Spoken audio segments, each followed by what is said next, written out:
Tonight's broadcast is made possible by Central Midwest Carpenters. Build your next chapter. Team Toyota, building relationships that will last generations. Strack & Van Til, your favorite Indiana-made grocery store.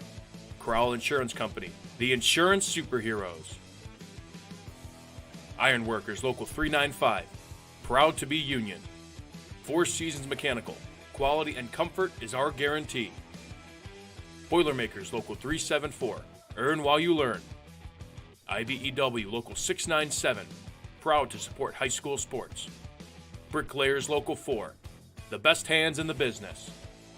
Economy Electric Heating and Cooling, keeping you cool in the summer and cozy in the winter. The Right Group, the right way to buy and sell real estate.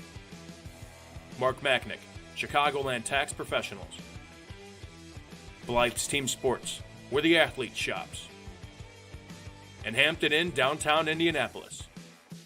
This is the Region Sports Network, the only game in town.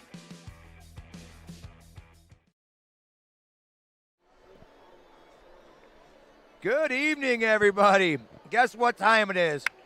Finals time. Thank you for joining us, and welcome to Team Toyota's Takedown Time on the Region Sports Network. We come to you today from the Gamebridge Fieldhouse as Region Sports Network presents live audio coverage of the 2026 Indiana Boys Wrestling State Finals. I'm Danny Bell. As always, Zach Lavelle here as my cohort. We got the team meeting, coaches meeting, and athlete meeting Met 2, in between Met 2 and 3. That's going on right now. We're going to start separating the wrestlers and moving them into their sides where they get their entrances, where they get to pop through the smoke and all that good stuff. It seems as if there's only smoke right now to run through, but at East Chicago we had lasers and all kinds of stuff. Hopefully they pop some other stuff out here. There are some pretty cool lights, though. They could do some really cool stuff with that. Our first match will be Carson Kahelicomo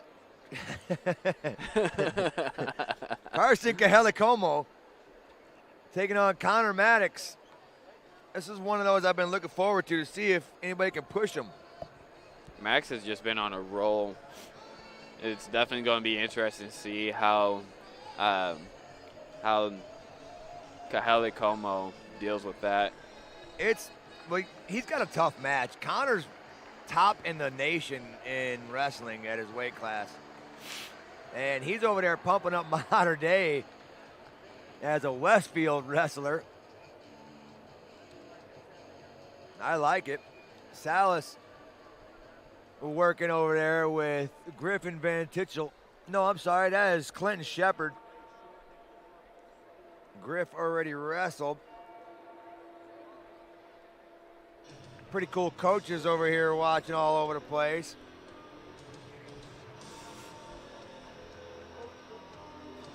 So I did. State troopers everywhere. Yeah. Who's I noticed. speeding? That guy. That's the state trooper we found on the way here. Max Quiros from Chesterton. He could be the newest champion for Chesterton. He's working down there with Evan Stanley. We got some matchups coming up, guys. Okay. So I just looked through the brackets, and we got 7 from the East Chicago semi-state. And now 2 of them are in the same weight class, representing well at heavyweight. So we are covering 6 from the East Chicago semi-state. Nice. So I'm looking at it. We're definitely going to have a champion from East Chicago at heavyweight, being that they're both from there. We could have Cesar Salas. I think there's a good chance of it. We could have Matthew Staples. Good chance of it. Clinton Shepard going against Tommy Gibbs. That could be one, too. That's going to be a tough one, though. You also have Evan Stanley. That one could be one, too. He's going to be taking on Tylen Thrine. That's a good match right there. One that we're really going to like is Jensen Boyd. He's going to be taking on Nate Ryu. Max Quiros, another one from our hometown boys that could get it done. So we could literally take half the field. Yes. It's definitely going to be tough to do, but it's possible. It's very doable. Quiros is a tough wrestler, and Dominic Brown has had a good tournament. Stanley, he's been hard to touch. Thrines had a great tournament, though. He's looking for his second championship. Stanley looking for his first. Shep looking for his first, too. He's 37-1. I mean, Staples, he's been so hard to touch, but we got 38-0 Staples taking on a 37-0 Aiden Kincaid. These both have been just awesome this whole tournament. Yeah, and Sean Breedlove, that kid had a great tournament as well. He's 37-0. Yep. He's still undefeated. He'll be taking on Carter Fielden, and Carter's on one right now. Michael White, 46-0, taking on 50-0 Sam Howard. There's 96 wins, 0 losses right there. If I go through and look, let's see, 4, 8, 14. Wow, I bet you I could go through the losses and we don't have over 30 losses between all of them. But if I go at wins, we probably have over 600. It's a lot of wins right there. While they're doing the introductions, I'll get that for you. All right. They're getting ready to do it right now. They've got them separated, and they're lining them up.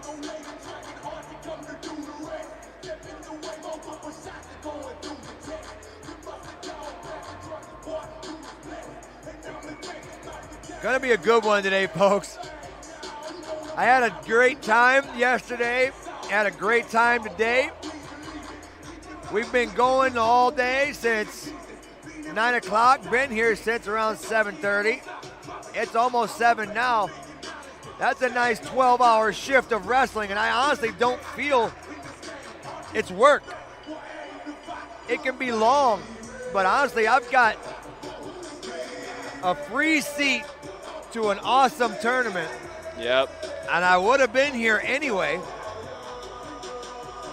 Just a bonus that we get to give the kids an outreach to everybody that we do and be able to talk and bring everybody together to do this. And it's just an awesome experience. This is my first year doing it, and I've loved every second of it.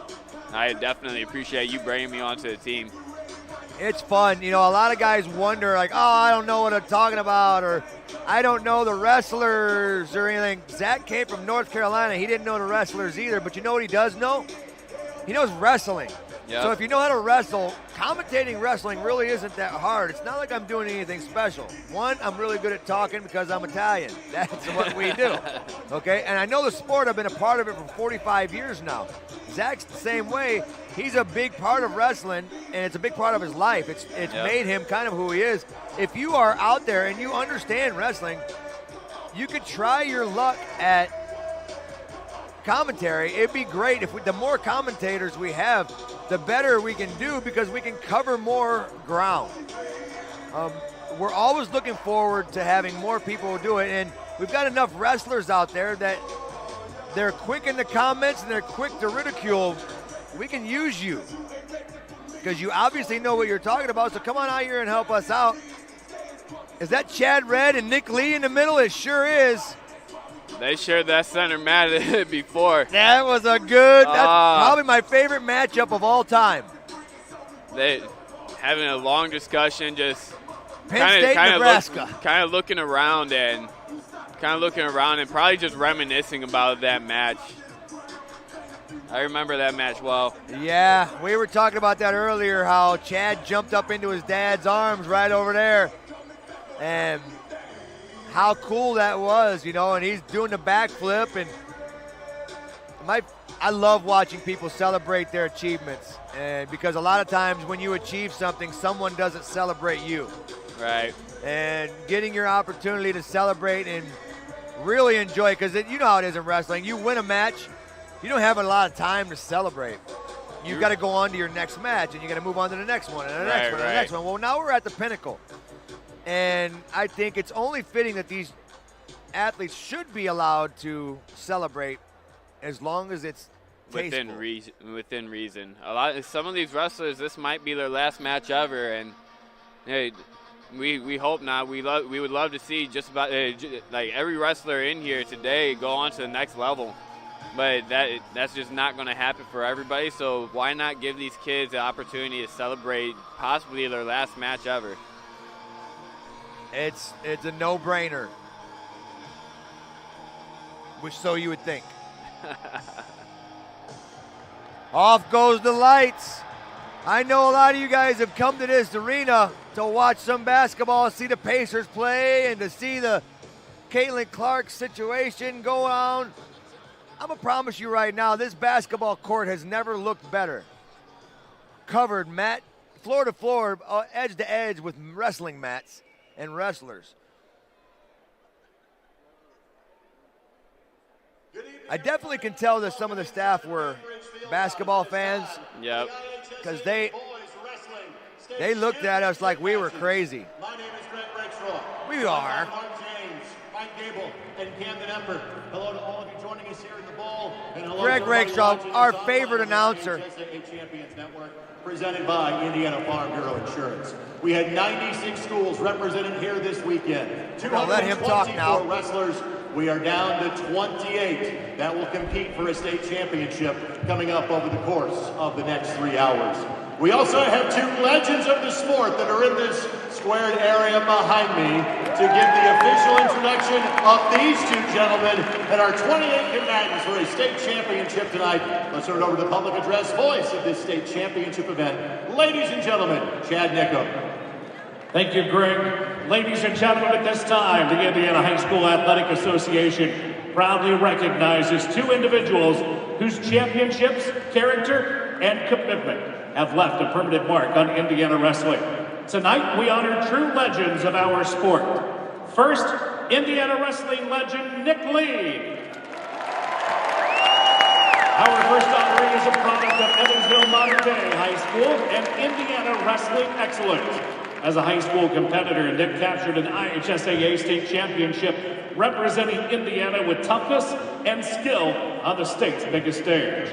He would go on to compete for Penn State University, where he reached the pinnacle of collegiate wrestling, earning 2 NCAA Division I national championships and establishing himself among the nation's elite. Nick's journey from Indiana State champion to NCAA champion exemplifies the pathway every young wrestler dreams of. Please join us in recognizing Indiana wrestling legend Nick Lee.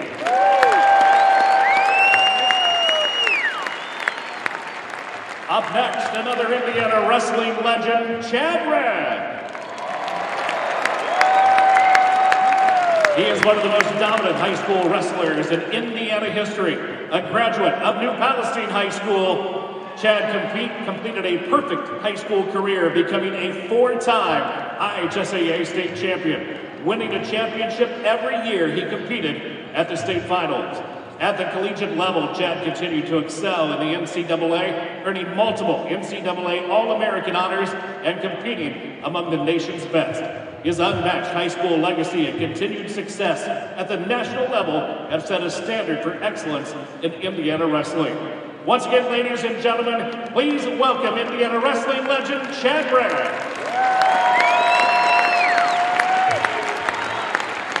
Once again, Nick Lee and Chad Bragg. And now, ladies and gentlemen, welcome to the grand stage of high school wrestling here in the state of Indiana. Tonight, under the center mat spotlight and in front of the most passionate fans in America, we arrive at the moment these young men have dreamed about since the first time they put on their headgear and stepped onto a mat. It's 2 competitors, 1 mat, 1 title. This is the championship round face-off at the 88th Annual Indiana High School Athletic Association Boys Wrestling State Finals. At 106 pounds, a freshman from Delta, please welcome Carson Kahalikomo. A current record of 43-4, joined by his coaches Cody LeCount and Dalton Boisinger. As a freshman, he has been a conference, sectional, regional, and semi-state champion, and he is the first freshman in a long school history to wrestle under the lights. His opponent is a sophomore representing the Shamrocks of Westfield, Connor Maddox. This is going to be a good one. 100%.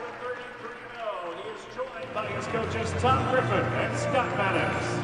He is a two-time semi-state champion, an Ironman champion, and is currently ranked 4th in the country. Once again at 106 pounds, Kahalakimo and Maddox. Winning the Ironman's tough. It is.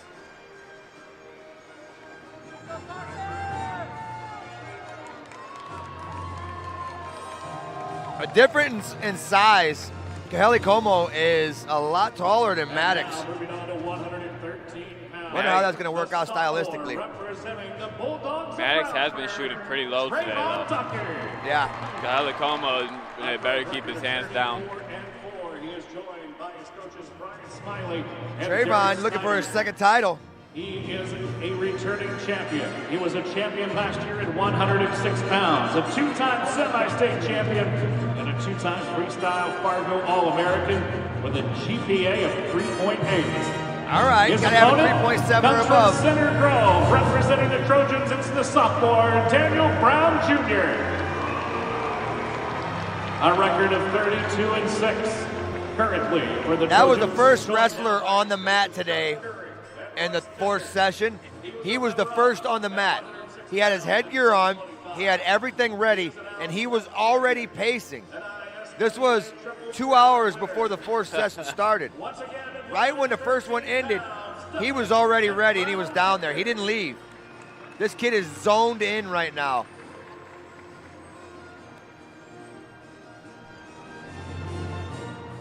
Moving on now to 120 pounds. Representing the Brownsburg Bulldogs, the sophomore, Case Bell.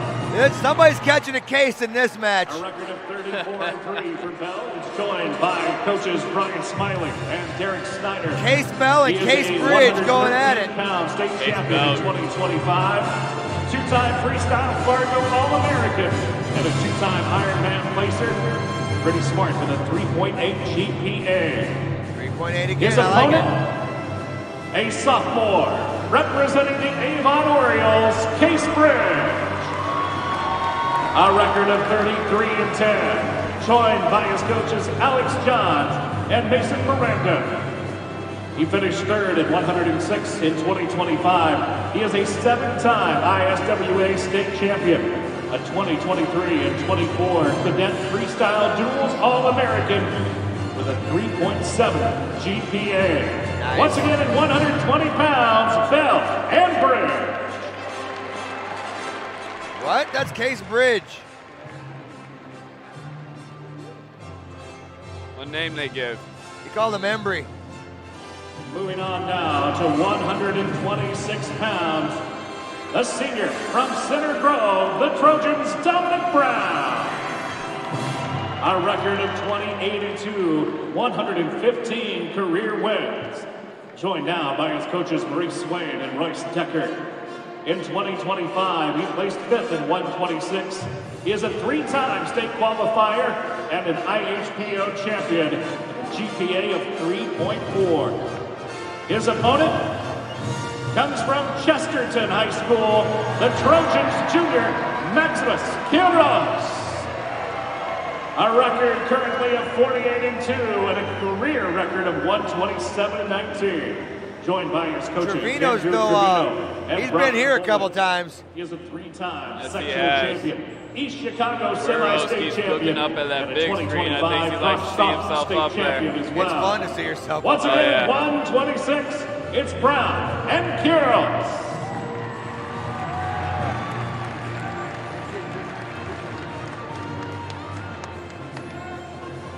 Moving on now to 132 pounds. Oh, I like A this kid. senior representing the Avon Orioles, Nate Rio. I like Rio. He's such a A good record kid. of 40-3, 158 Let's hear career the wins. GPA. Joined by his coaches Alex Johns and Brian Snyder. He was a runner-up in 23 and 24. Last year, a state champion at 126. 23 times he has been an ISWA state champion. Next fall, he'll be wrestling for the black and gold of Purdue University. His opponent represents the Delta Eagles, the junior Jensen Bourne. A record of 45-5, 102 career wins. Joined by his coaches, Cody LeCount and Jacob Gray. In 2024, Cody LeCount, another one of those guys used to being out here. He's a two-time semi-state champion, and 3 times he's been a Fargo All-American and a 4.3 GPA to top that. Once again at 132 I like it. It's Rio and Bourne. I like Rio stalking, walking. No hurry. Moving on down to our 138-pound weight class, a senior. Tylen Pride and Stanley. Tylen Pride. It's going to be a great match. Tylen looking for his second one. 158 career wins, joined by his coaches Gary Black Sr. and James King. He finished 3rd in 2024 and 2025 as a freshman. He was a state champion in 2023. He is also an all-state defensive back in football, a 4-time semi-state champion with a GPA of 3.93. Attaboy. Drive. His opponent hails from Lowell, representing the Red Devils, the junior Evan Stanley. Evan's been waiting for this moment. A current record of 45-3, 125 career wins, joined by his coaches Kevin English and Wesley English. He finished 3rd at 138 pounds. He is a 3-time semi-state champion and an Ironman All-American. His GPA is set at 4.3, and he'll take that to Cornell University. That's right. Once again at 138 pounds, it's Grind and Stanley.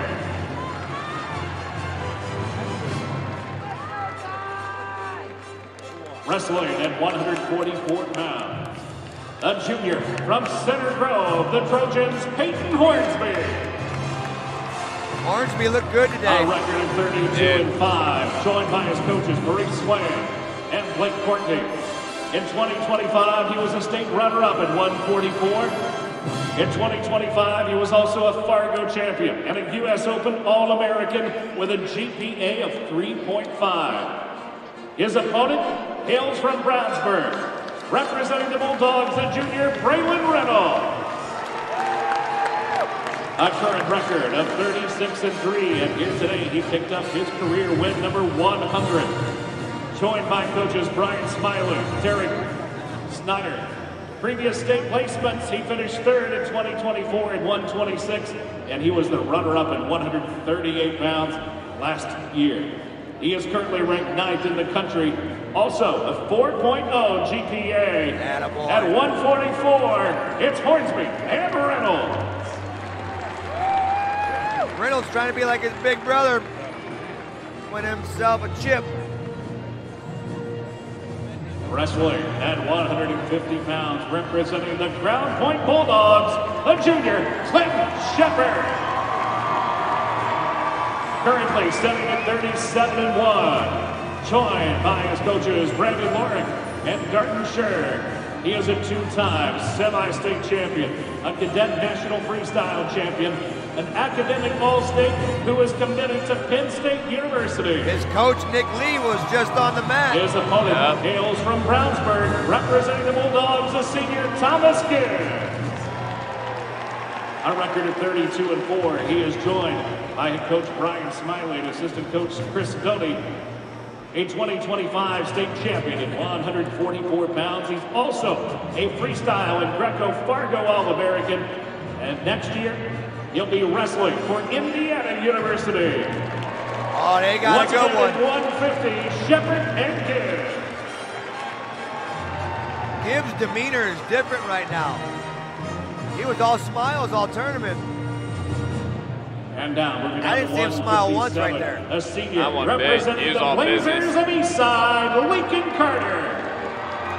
Carter had a great record of tourney. 50-1, 161 career wins. Joined by his coach, Karen Gibble, and assistant coach, Brendan Villaforte. Last year, he finished third at 150. He is a three-time regional champion and a 2025 1A Wrestler of the Year. He is also a two-time academic All-Stater.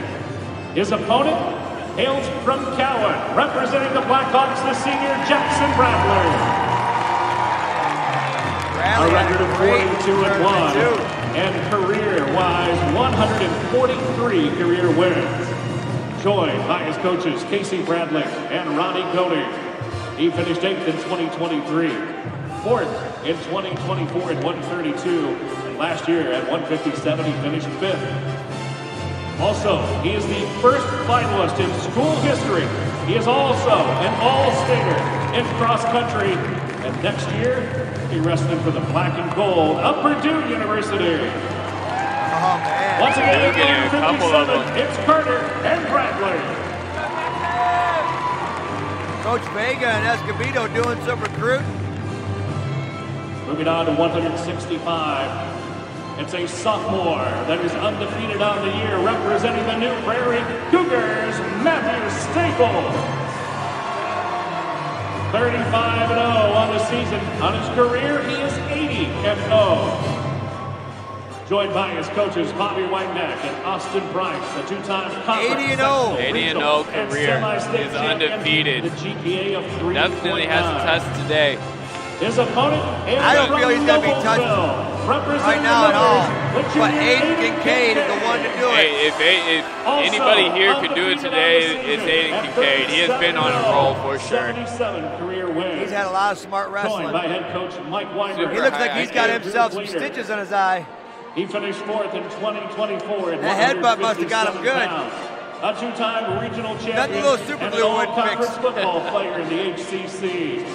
It's a battle of unbeatens at 165. Staples and Kincaid.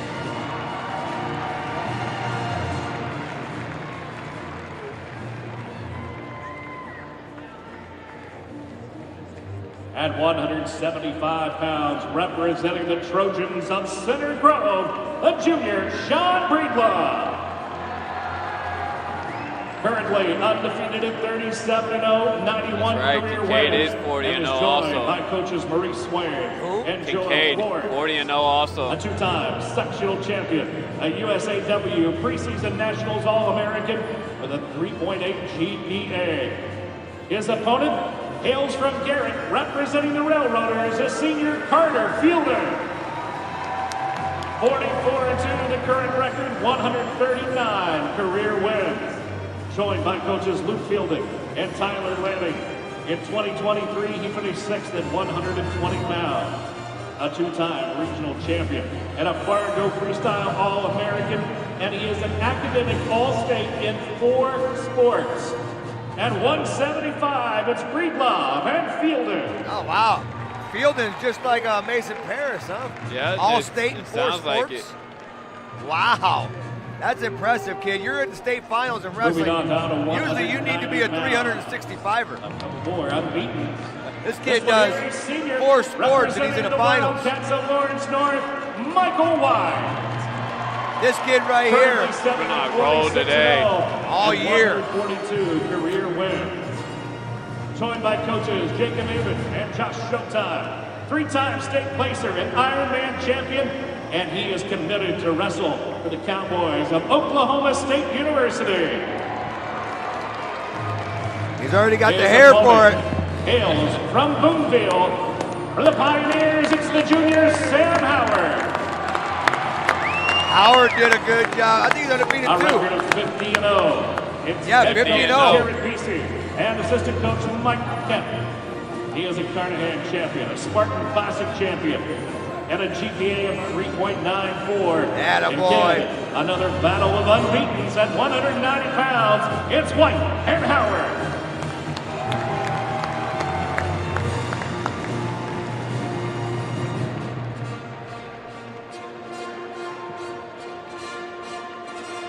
And now moving on to 215 pounds, representing the Crown Point Bulldogs, a sophomore, Caesar Salas.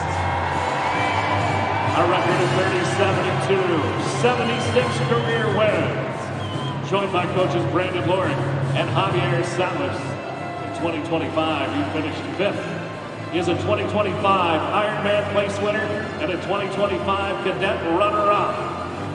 His opponent from North Miami, the Warrior senior Hartley Hoover. 47-0, the current record, 157 career wins. He is joined by head coach Bill Hoover and assistant coach Quentin Moore. He's a state qualifier in 2025, and he is an IMCA first-team All-State football player 2024 and 2025. Once again at 2:15, Salas and Hoover. I like that match. It's going to be a great one.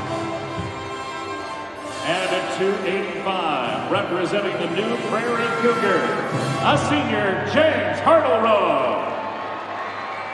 A record of 40-4, 104 career wins. Joined now by his coaches, Bobby Whitehat and Zach Schroeder. In 2024 at 285, he finished 3rd. He is a 2-time sectional champion and a Greco All-American. His opponent, from the Lowell Red Devils, sophomore Cameron Hazlett.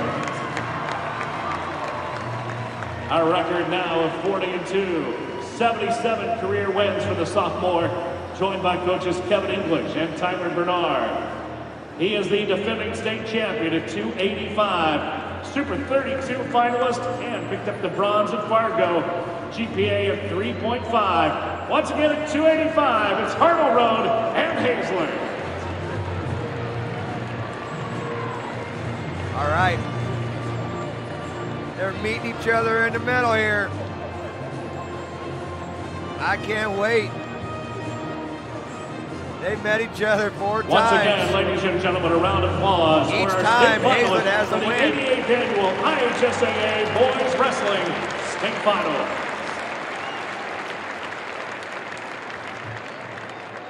And now, ladies and gentlemen, at this time, we ask you to please stand and remove Yes, your hats sir. for the playing of our national anthem and Amazing Grace, which will be performed by the Anderson High All School right. Wind Ensemble and Bagpipes.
Once again, thank you, Anderson High School Wind Ensemble and Bagpipe.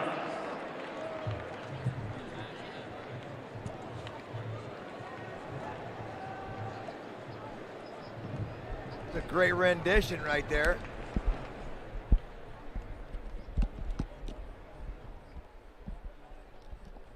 It's cool to see the bagpipes.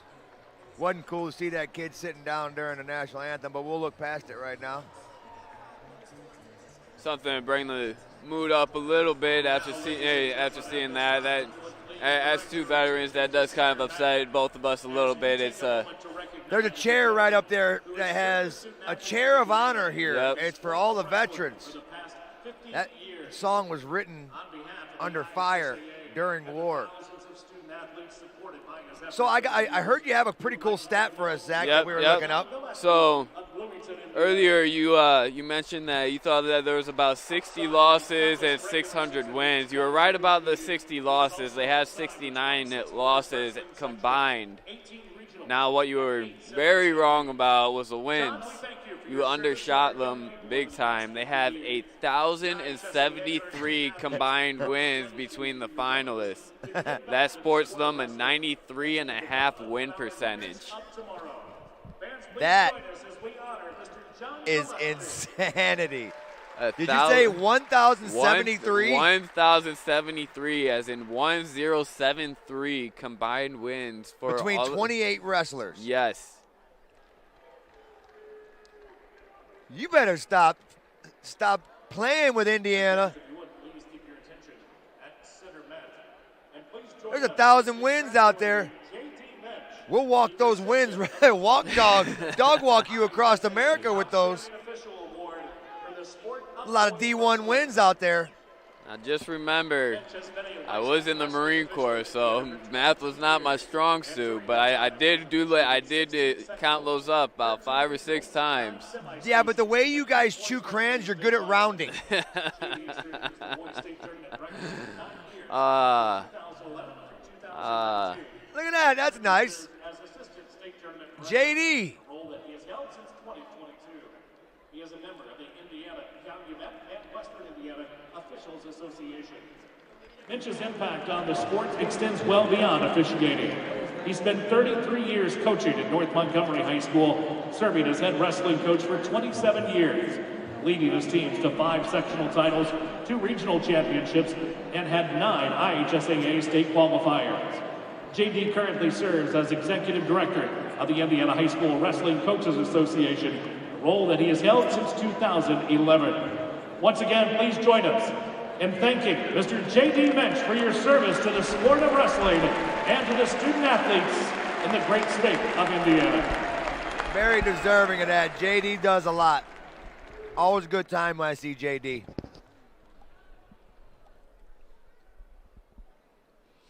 All right, folks. You know what time it is, right? It's that time.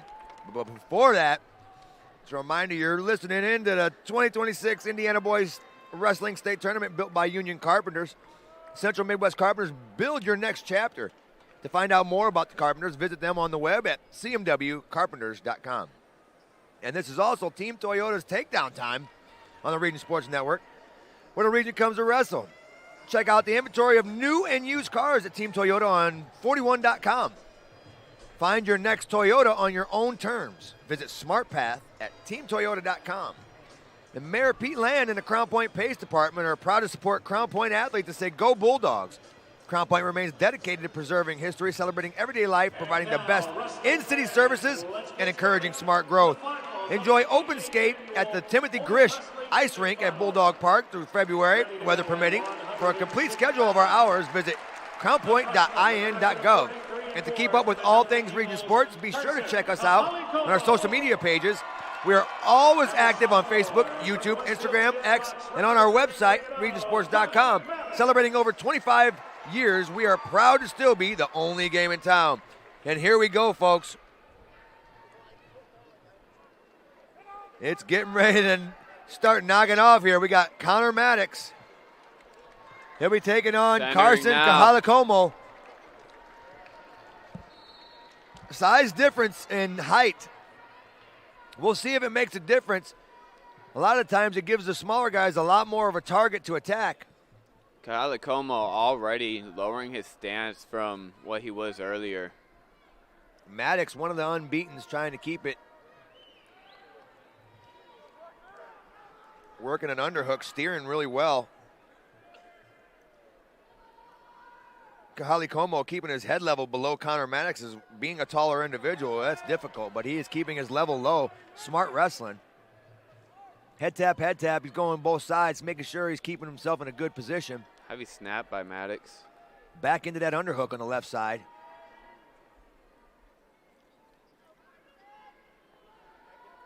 Maddox feeds that right wrist to you. Going for the throw by. Whoa. That was sick. Underhook throw by. Cuts him. A cut and run in the state finals. Maddox looking to go behind here. Snap, snap. Could be another one of those underhook throw bys again. It was. He slid to the side though. Now he's got to wrap around the waist, and he couldn't do it because Como came up to his knee. Como in on an outside single, trying to cut the corner. Maddox squaring his hips, getting both hips on one side and getting the go behind. Now working that 2-on-1. 20 seconds left. Trying for a roll through tilt. Oh, gotta be careful. Don't want to expose your scaps. 14 seconds. 6-1. Maybe don't cut. Trying to hold on. 3 seconds. Big lift. Good mat return. Choice will be to red. So Como, he'll have choice. He's going to defer. He's deferring. Maddox picks bottom.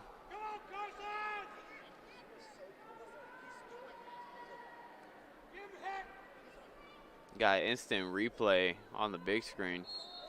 Caution. Good job. Oh, it was the other whistle. I was. Wait, never mind. It's a finals. They're checking for blood. We got blood time. We do. We're already past our blood time for this session. We'll see how many we get in the finals. 3.5 is the line for the finals. All right. That's over a quarter of the matches. That would be good. That means it's not that I like to see the blood or anything. It's just I like to see the kids battle to the point where there is blood. I agree, and that's something that that's a level. It's a level that not a lot of people will bring themselves to fight to the point where you are bleeding and be able to keep pushing. And composure. Yep. A lot of people, when they see their blood, they turn into Ben Stiller. Nobody makes me bleed my own blood.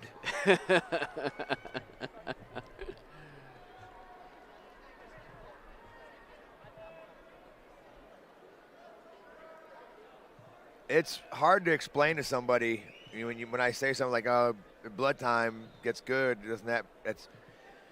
If you haven't been pushed to the level to where you're in a bloody war, you wouldn't probably understand what I'm talking about. You probably think I'm crazy for saying it, but I mean, I might be crazy, but the thing is that it's that level of intensity is something that is of Spartan level. This is a gladiator sport. This isn't a contact sport. This is a gladiator sport, and when you can bring yourself into this type, and look, it's a circle arena. We're out there, bread and circus. These kids are definitely gladiators. Arm chop by Como. Everyone loves a good bloody war. Nice tight sit by Maddox. You see how tight he was, able to sit to his butt without creating space in between his elbows and his hips. Yep, short sit there. Shot, long arms by Como. Now 7-1 for Maddox. Trying for There's another that throw by. It's a headlock almost.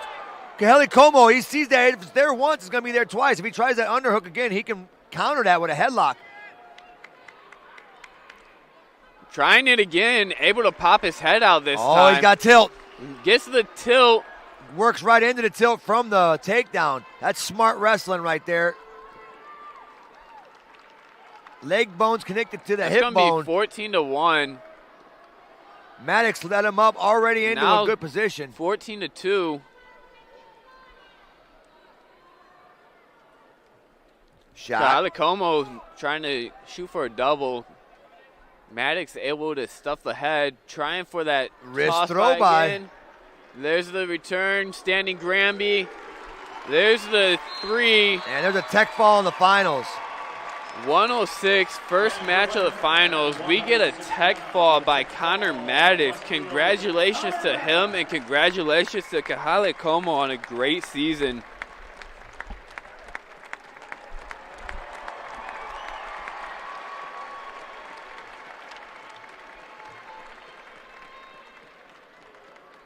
That was a really good. Attaboy. Now to 113 pounds. The sophomore from Brownsburg, a record of 34-4 for Trayvon Duckett.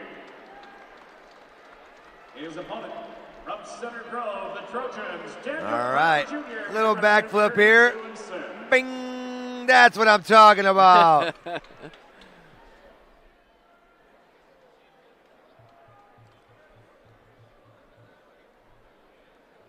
I know they were given the penalties before this. I wonder if they're giving it for the finals too. I didn't see any motions to anybody. I wouldn't even care.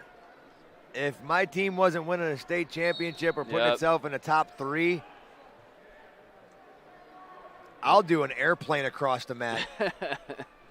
Now we got Trayvon Ducking, the returning state champ from 106, and Daniel Brown. Nice. Jr. Brown in on a shot quick. Ducking trying to keep his head around there. He got almost a figure 4 in the head, but it's because Brown has that leg jackknifed. Good scramble position right here. Brown's in great position. Out of bounds. Ducking kept himself in sound position as well.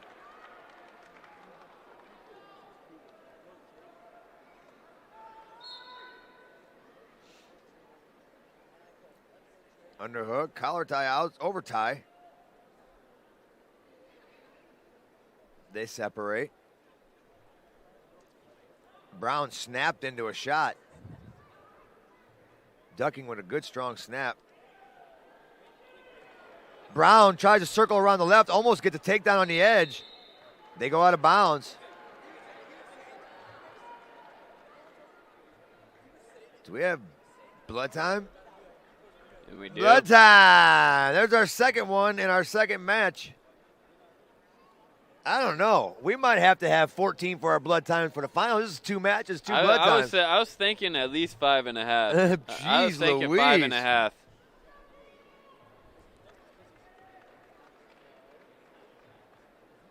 Daniel Brown, man, I'm telling you, he was stalking this whole thing the whole time. He knew, I think in his mind, he knew the whole time his target was Trayvon Ducking. Now Ducking's only got 1 nostril to breathe out of.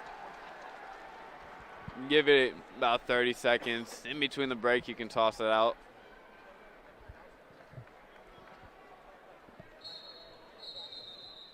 Whoop, what happened? There's Missed a still spot of blood. Missed the spot. You missed a spot.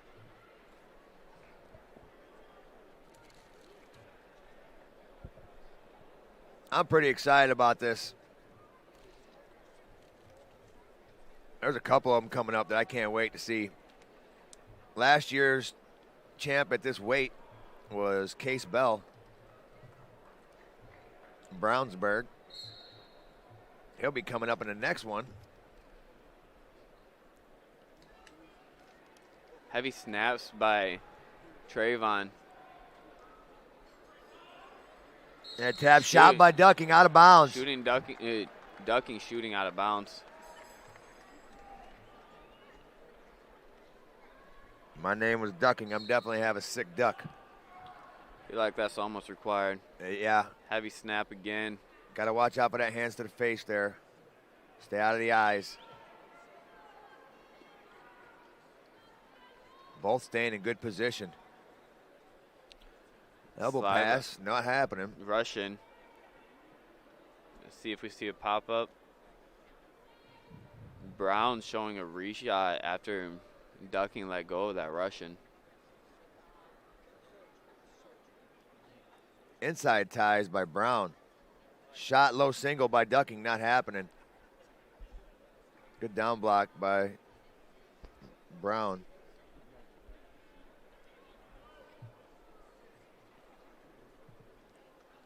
Head tap, level change, head tap at the end of the period. Still scoreless.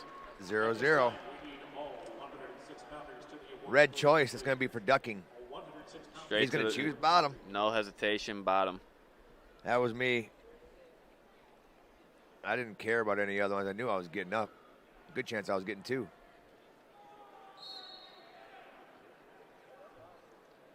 Looked like he was Ooh, looking for nice. a head lever for a second. 1 point lead now for Trayvon. Right back to those heavy snaps. When he sees Brown go into a square stance, he starts hitting those snaps really good. Yep. And it puts Brown out of position. It starts manipulating the spine. As soon as you get him bent over like that, head below the heart, it's a lot easier to do a lot more offense. Ducking, just muscling him around too, shoving him off of him when he wants space, forcing him to work in, walk in, probably setting up a shot off of him, off of Brown walking in. Good hand fighting by both of them. Oh, what's our overtime line for the finals? 3.5. Same as the blood? I say we bump up blood, 5.5. That'd be tough to meet, but I wouldn't be surprised. We're at 13. We're already at 2. We're 2 for 2. And you might get 1 or 2 per match. Yep. And remember, if ducking hit for stalling. He's still staying offensive with those Brown ties. in on a shot. Brown in on a shot here. Might get it, but Ducking turning trying and to turn burning. burn. Smart job. Oh, out of bounds. Brown's pulled him the wrong way.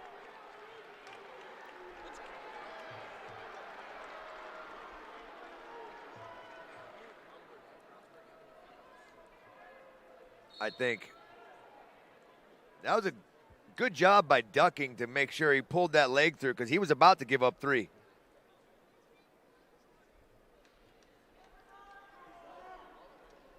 Four seconds going into the third. Brown's going to take bottom, I'm assuming.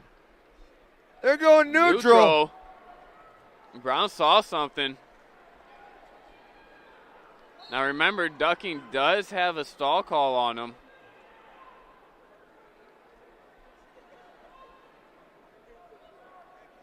All right. Slide by attempt.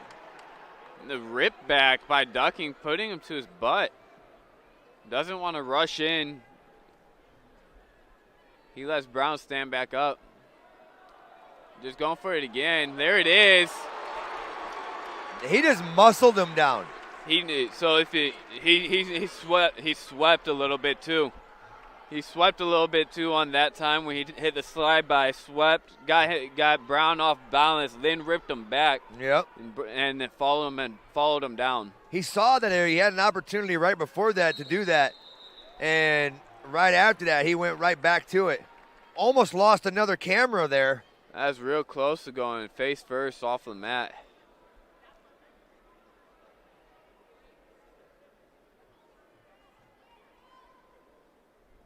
Covers right. There's a caution. Caution. Always a fan of you trying to win the whistle. I'm never going to be mad as a coach if you do that. Clamp up, big return.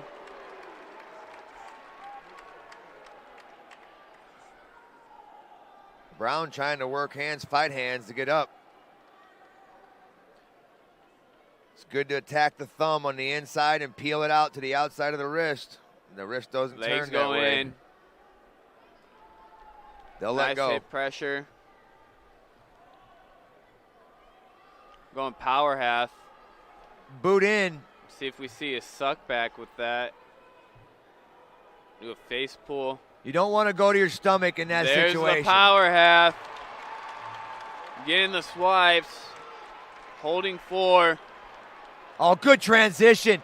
Nice. Now he's got to arch and head up. Saturday Night Ride on Saturday night. That's tight. No better move on a Saturday night than a Saturday Night Ride. Ballin'. He hit a 3 on the outside of it. Timed it perfect with the lights lighting up. They did it.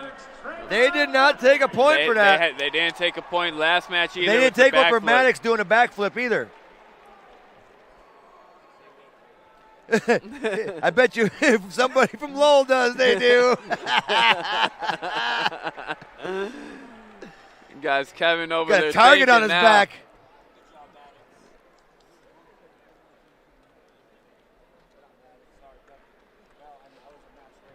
This is good. Somebody's catching a case in this next match.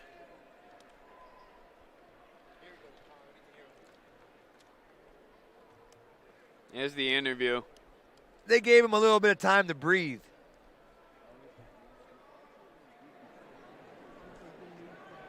Case Bridge and Case Bell coming up. Somebody's catching a case in this match. I don't know how many times they faced each other.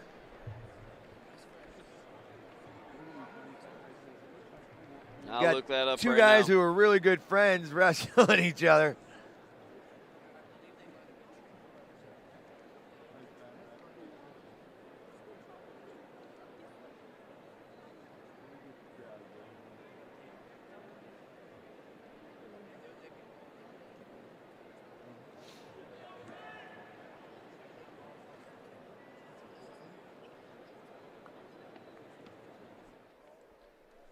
Getting ready to hear Connor Maddox.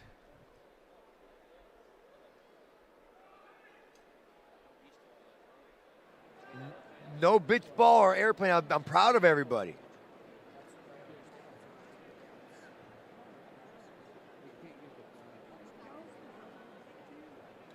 Okay.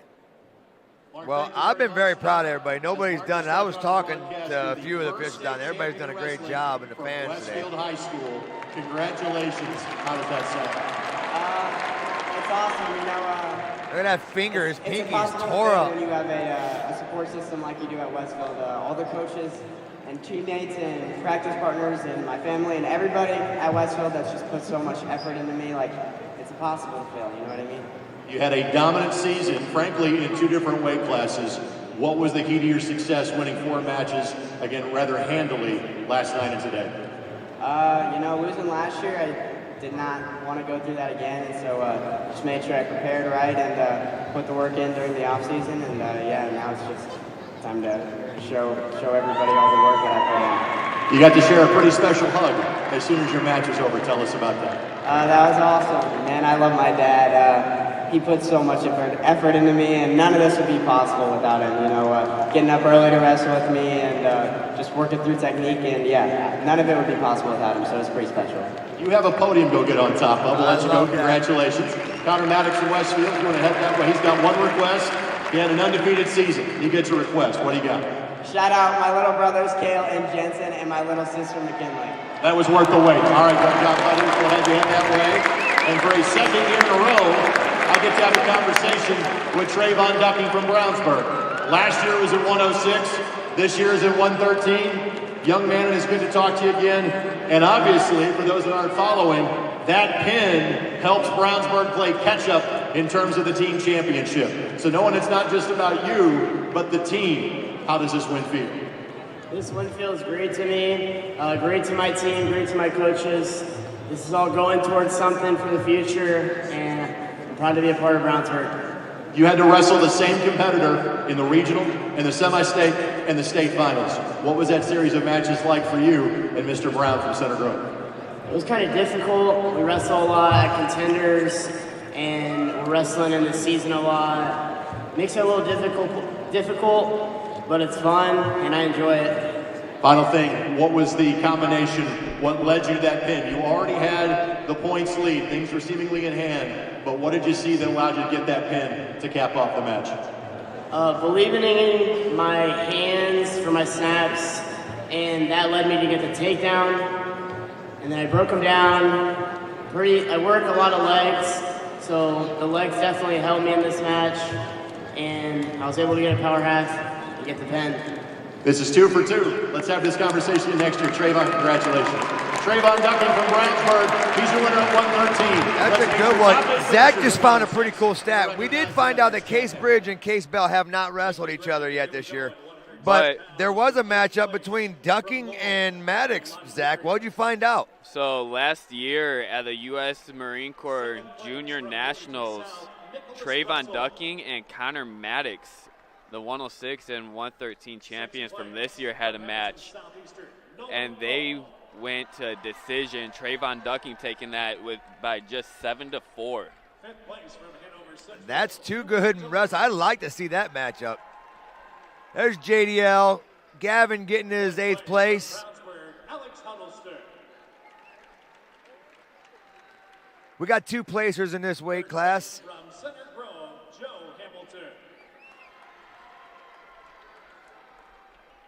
Your state runner-up at 106 pounds. From Delta, Carson Mahalikomo. And your state champion, perfect down the season at 34-0. Your state champion at 106 pounds, the Shamrocks, Connor Maddox. Good job, Connor. Great job to all the athletes and every wrestler at 106 this year that fought to get to this point, whether you made it or not. Ready to wrestle at 120 pounds. The sophomore from Brownsburg, 34-3, the record for Case Bell. And the sophomore from Avon, a record of 33-10 for the Orioles, Case Bridge.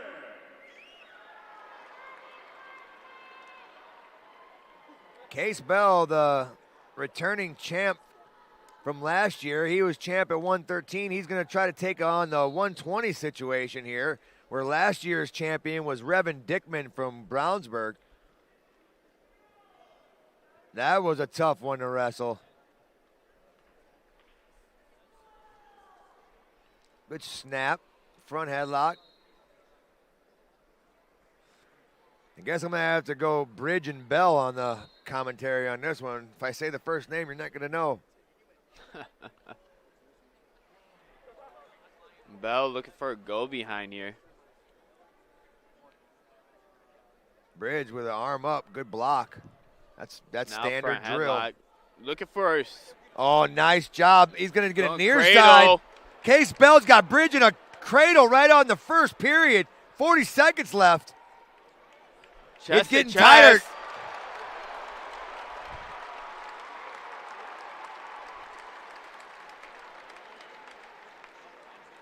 Wow. Brownsburg they just put themselves up by a 0.5. Wow. That should be 133.5 to 133 now. Let's find out when the score changes.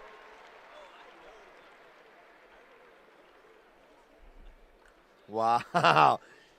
I didn't see that coming. I ain't gonna lie. I to did you. not. That that was crazy. That was not on the agenda, boys. That was a 45-second pin for Case Bell. So finals points are obviously less than semifinals points. Yeah, semifinals points, the pinfall was 10 points. Now they're going back to traditional 6 points for finals. Okay, so that would be a 129.5. We'll go through the team scores here. Lowell is still in 5th place with 64.5. Delta, 71. That could have been different for Lowell right there had Avon won. If they had a pin, that would have put them closer to them. But not in. Lowell still in 5th with 64.5. Delta in 4th with 71. Crown Point in 3rd with 77.5. Brownsburg at 2nd place with 129.5. And Center Grove still in 1st with 133. That's a tight race for 1st place and for 2nd place. I wonder why they didn't save the bonus points, the 10 points for finals. That'd be it. You know what I mean?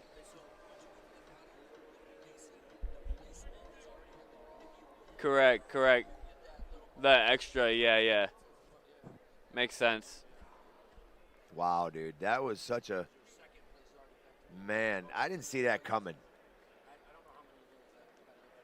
Case Bell with a 40-second pin in the finals. As far as the win in 120, and again, Case Bell now a two-time state champ, 113 and 120 from the season ago. That was quick work. What'd you see? Honestly, it's just feeling my emotion and having fun. I love this. I love this, and there's nothing more fun to me than wrestling. We could have a four-timer with him too, guys. So this is his second one. The end result was the same. There could be, in 2 years, we could have last year, four-timers in 1 year. Weight cuts, so that could be insane. Figuring those out, feeling stronger and faster, and that's wild. I feel good at this. We don't have very as many as it is to get 4 in 1 year. It's now 3.5 points back. 5 right What's it now, like being in a points race like this? No, I think we have I mean, our coaches 8. say not to focus on it. Mendez, I think, was 7. Do what we do best and score points and have fun. But looking up there, I think we're going to catch them. You can look at it now because you've done your job. Case, congratulations. Case Bell from Brownsburg, he's your winner quickly in 120. Let's recognize our top 8 competitors in 113. Here's Chad Dillon. Thank you, Greg. And at 113, in 8th place from Zionsville, Andrew Elmore. Max Quiros coming up. 7th place, Ron Collars. Representing Caleb Chesterton Morrow. High School. Last champ was Aiden Torres.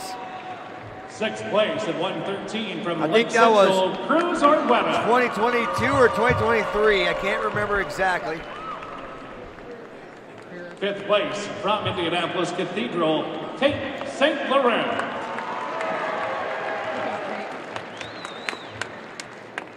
4th place from Delta, Cade Jackson.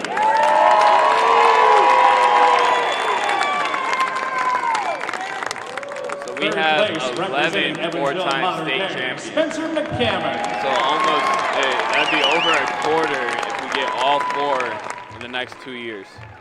Your state runner-up at That'd be 113 crazy. pounds from Center Grove, Daniel Brown Jr. And finishing the season at 35-4, state champion for the Brownsburg Bulldogs at 113, Trayvon Ducky. That's one that could be a four-timer. Quiros said. And now ready to go at 126, a record of 28-2. His opponent were right there. I'm telling you, these two right here, ready to go. At a record of 48-2. My goodness. Trojans of Chesterton, Maximus Quiros. All right, brackets look good today. Already heavy stats by Quiros. Posting on the head. Heavy snap back by Brown. Switching to a double. Right off the bat. Quiros standing up. Brown going to try to walk him out. Quiros backstepping, trying to pull the stall call. Not able to get it. It's going to be a fresh start. Quiros on bottom. Got to win the whistle here. Laces down. Going Optional start.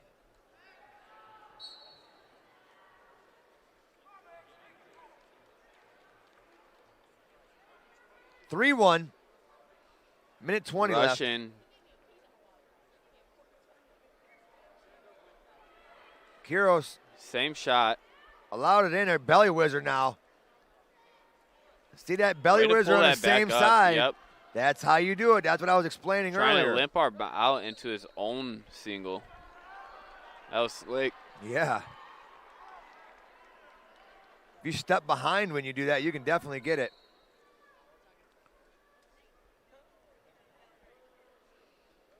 Finger lock on the left. Still Good got ties. 50 seconds left in this period. A lot of technique shown for just Quiros got to stay lower. yes. His legs are getting too straight. And with Brown, he's good offense from his feet. You see Brown messing with that headgear a lot right after Quiros' snaps. I ain't gonna lie, Quiros can set up a super duck the way Brown is reacting.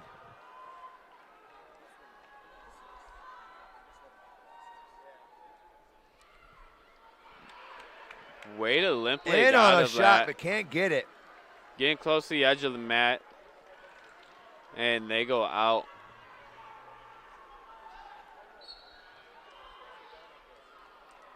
Eight seconds left. Both content going into the second period. We'll see who's going to get choice here. Choice will be to green. Look at that view. It's a great camera right there.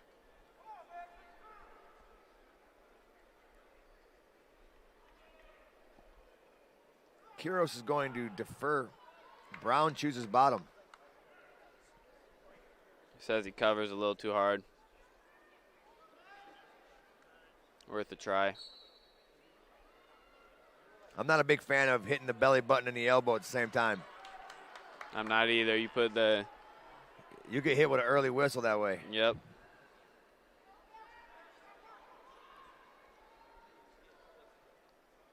Quiros trying misdirection there. Working inside wrist to a single. Gets it. Crack down. Look at the shelf. He tried to run the pipe there. Brown does a good job Quiros getting his with hips under him, but Quiros high steps over. That's going to be 4-4. Quiros looking good from his feet. I would have cut too. Staying a lot lower in his stance right now. Matching level of his opponent. Making sure that he keeps that one hand on the mat. If Heavy your on hand the ain't on the head. mat, you're not going to be in a good position. Little headbutt coming in. Almost Look at go behind. They're going. Oh, out of Out of bounds. He gave him the takedown. What? That. Did he? I think he. I want to say it's. They gave him the 1 point. Huh? How's it 5-5? Fleeing a mat?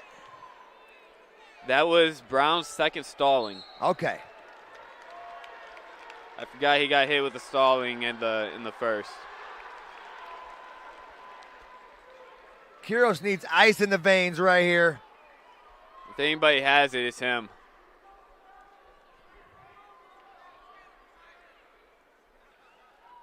Now Brown being heavy on the head. Quiros has totally changed his style since the first 15, 20 seconds into Nice what he's sprawl wrestling back. now. Great adjustment on his part. That's one great thing about great wrestlers is the adaptability. 21 seconds.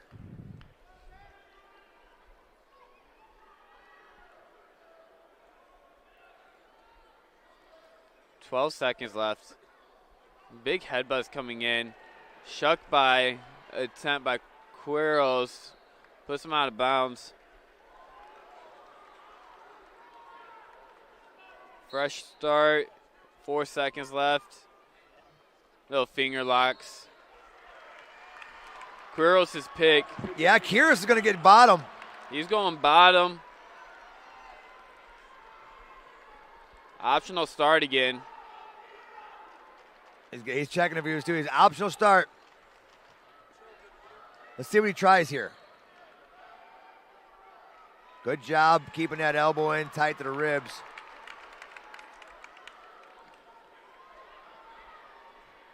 Both with shot attempts.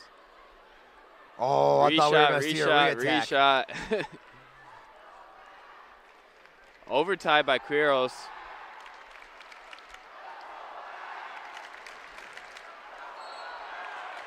Stalling call on Quiros.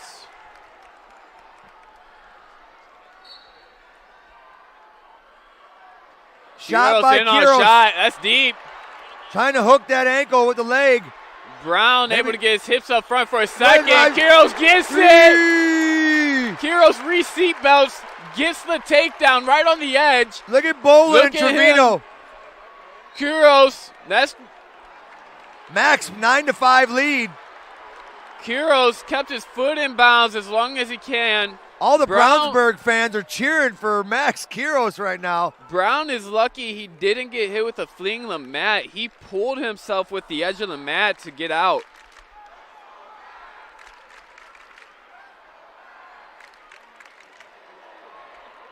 Granby attempt by Brown.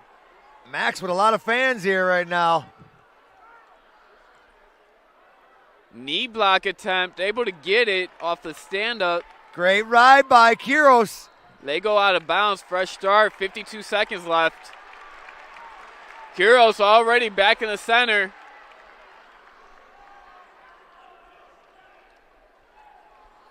Brown getting set. Quiros covers. Stand up. Quiros lets him go. 46 seconds left, 9-6. He's a takedown away from tying it up. Quiros 40 seconds away from a title. Quiros on a roll right now on his feet. See if he can keep going. Brown in on a shot. Feeding the hips. Nice. Drops in on his own. Brown in a split leg defense. Quiros searching for the other ankle. Able to get a hand up. 20 seconds left. Hang out, kiddo. North-south position. Busy. Stay busy. Stay busy. They go out of out. Bounds. 14 seconds. Let's go, Max. Both wrestlers have stall calls on them. Right now, Quiros is up 9-6. Shot off the whistle by Brown. Double underhooks for Brown. Stall on Green. Out.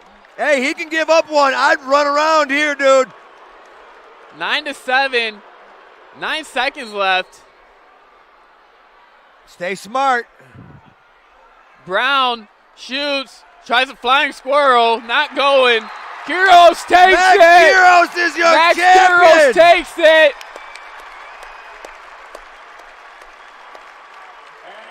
Congratulations, Chesterton and Max Quiros. You guys got yourself one at 126. Attaboy. We got our first East Chicago champ. I think it looks like he's crying on the mat. He's emotional.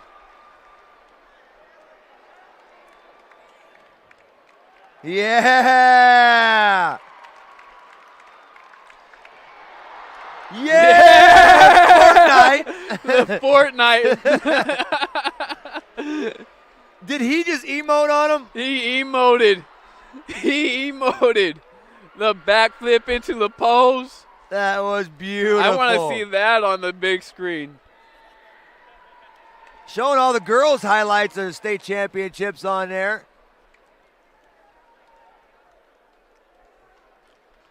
Pretty cool highlights up there.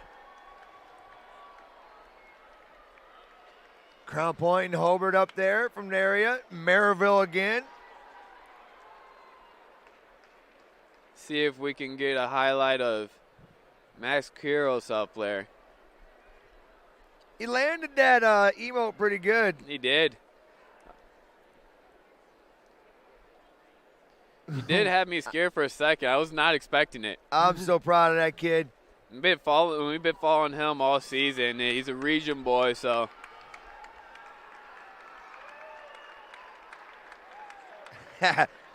Chesterton brought in placed two, and walked out with a champ.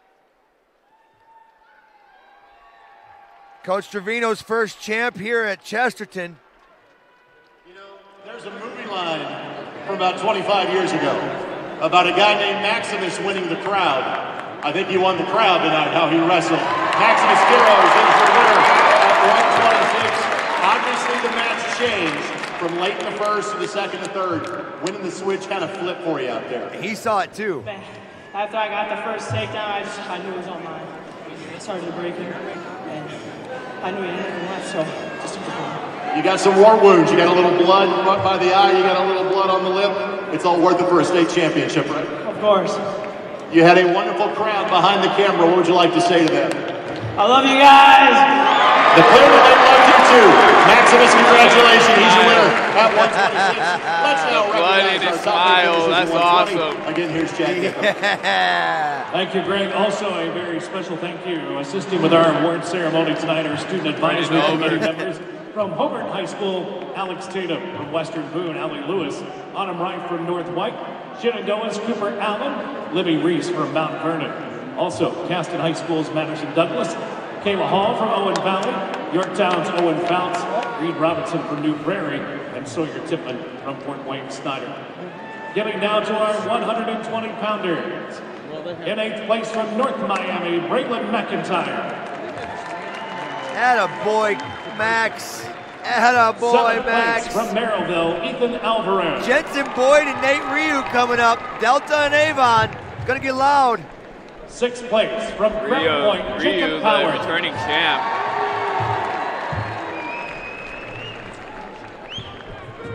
5th place from Delta, Reed Wicker.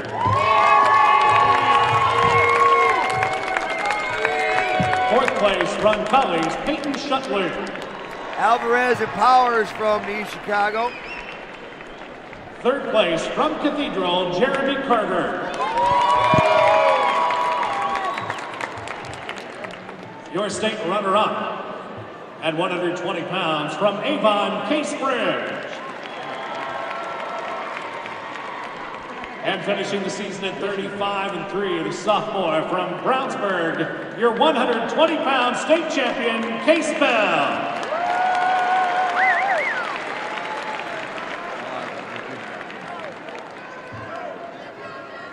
Case is doing good like I did. We Moving both down have to big ears, 100. and he doesn't have cauliflower ears bad. It takes a lot of forming when you get it and a lot of draining, but it works. And his opponent at 45-5, a junior from Delta, the Eagles, Jensen Boyd. Oh, here we go. Boyd and Ryu. Got Delta to the right, Avon to the left. It's going to get intense being in the middle.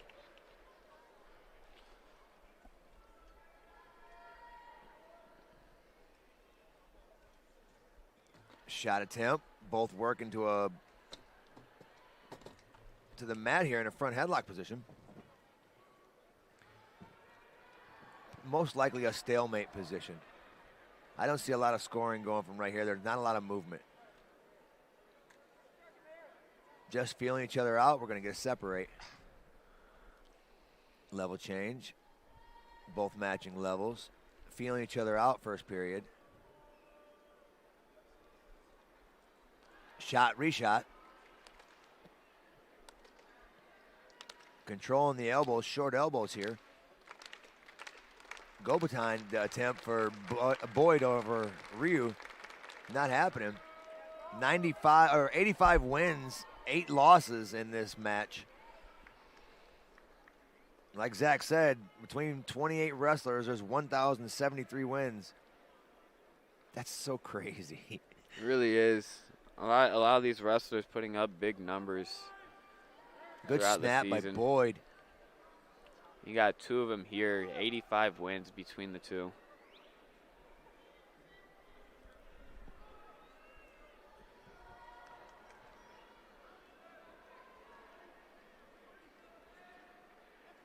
Next will be another East Chicago situation with Stanley and Thrine. Both.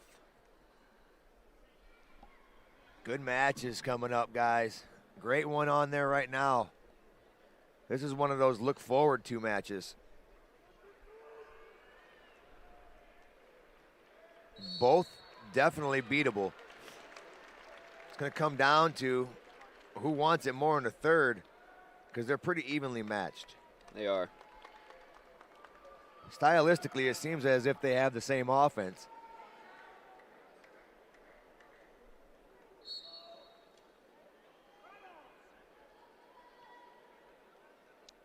Claw ride by Ryu. Boyd stationary. Hasn't come up yet. Now he's up to his feet. Quick mat return by Ryu into a head lever on the right side.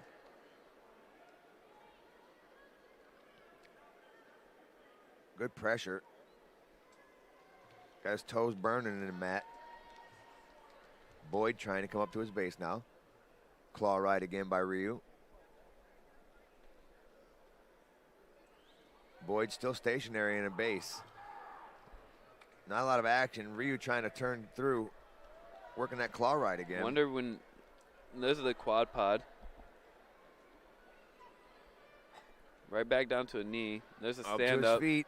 Big return again. Ryu with a good ride.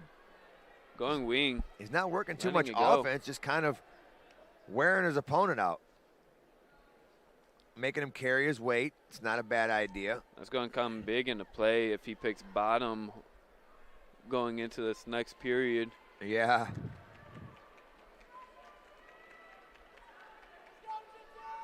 You see Boyd's head dropping just a little bit. This big ride might be taking a little bit out of him. He's been real tight on the tight waist, making it hard to breathe for Boyd. It's real tight. He's on the Searching ribs. back floating ribs of the other side sometimes, so it's almost a gut wrench with one arm. We're going to go stalling on Ryu. That was a stall? Apparently, stalling on Ryu.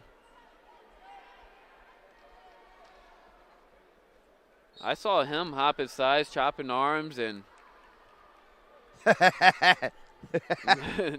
hopping off hips. He didn't stay on hips for more than 2-3 seconds at a time. All right. Looking for a stack.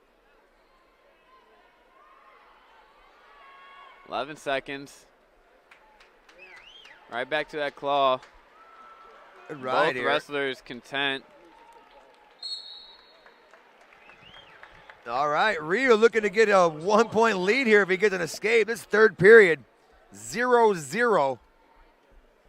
Ryu with a stall.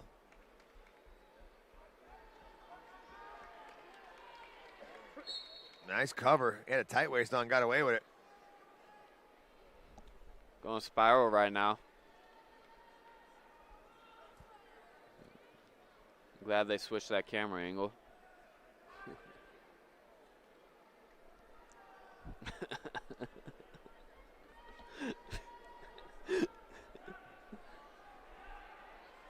Shot not happening. I thought Ryu was getting one off there. He got his escape. Nate Ryu trying to repeat here. Now remember, Ryu does have a stall call on him. Minute 20 left. Does not want to give up that point. And if he's smart, Boyd's going to push that Shuck aspect. by attempt. Ryu trying to flurry into the outside leg. Boyd just looked back at the clock big time there. Turned his whole body. 1 minute. Ryu in on a high crotch, going waterfall position. Oh my goodness, this is a fight here. Boyd's got that one arm trapped, so Ryu can't do anything.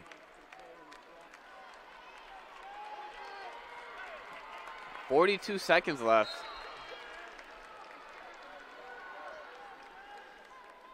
One nothing Ryu right now. Ankle picked attempt by both wrestlers.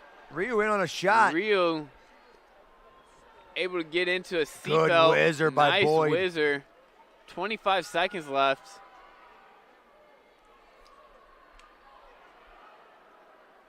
Now front headlock by Boyd. Working back up to the feet. Ryu back in on a shot. Boyd gets his hits back again. Shuck by to an Shuck underhook. by. Oh, he had them both locked. That was a standing barbed wire.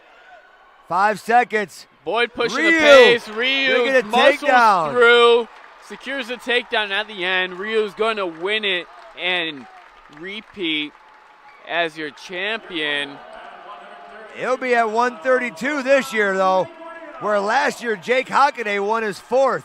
Correct. Good match. That was chess right there. That right there was high level, high technique, high IQ wrestling. All right, you ready? You ready? You know it's coming next, right? Thrion and Stanley. Yeah. Thrion and Stanley. Are you ready? This is going to be high impact. Stanley already out there. Thrawn coming in behind. Not giving them time to do the interviews, not giving them time to. Oh, man.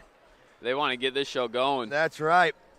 Speaking of getting it going, just a reminder, you're listening to 2026 Indiana Boys Wrestling State Tournament Series built by Union Carpenters, Central Midwest Carpenters. Build your next chapter.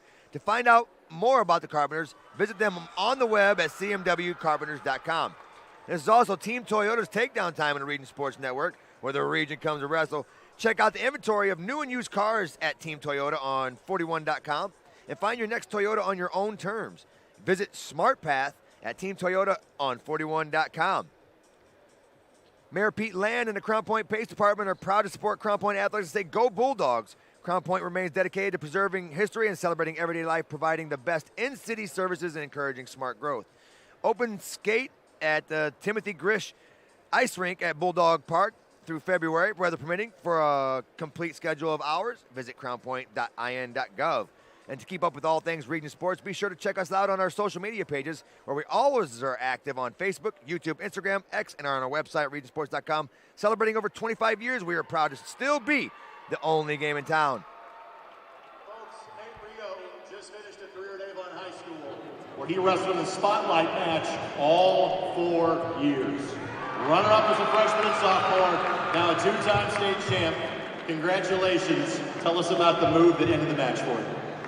I was up by 1, just trying to keep good position, had a stall call, so didn't want to just stay backing up, keep attacking on him. It would kind of overwhelm him, and it always ended up working out. It's not just representing the Avon name, but the family name. We've said Rio for a long time with Avon Wrestling. What does it mean to you to kind of keep that legacy going and build on it? It feels amazing, Having Ray was a 4-time placer. Luke was a 2-time with a state title. Obviously I had to one-up him and get 2 of them myself. He's going to be a little mad I said that, but I got 2 more coming in, so hopefully a lot more state titles. Family bragging rights last forever, just saying. 2 more Rios coming in? Indiana is loving that family. For me, all the coaches they got, great coaches, I like them a lot. And then the team is like a real close family, pretty much. Just all hang out constantly. It's just a great environment. Young man, congratulations on a fantastic high school wrestling career. Nate Rio from Avon High School, your winner at 132. We'll see him on the podium in a matter of moments. Let's recognize our top 8 finishers at 126. Again, here's Chad Gickham. Thank you, Greg. We're going to let you hear the placers here at 126. From Tri-West, we are the top of the podium. 7th place from Roncalli, Blake Getz.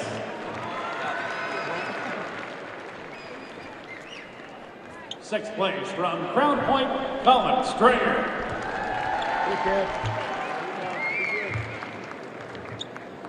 5th place from Evansville Mater Dei, Wyatt Ulrich.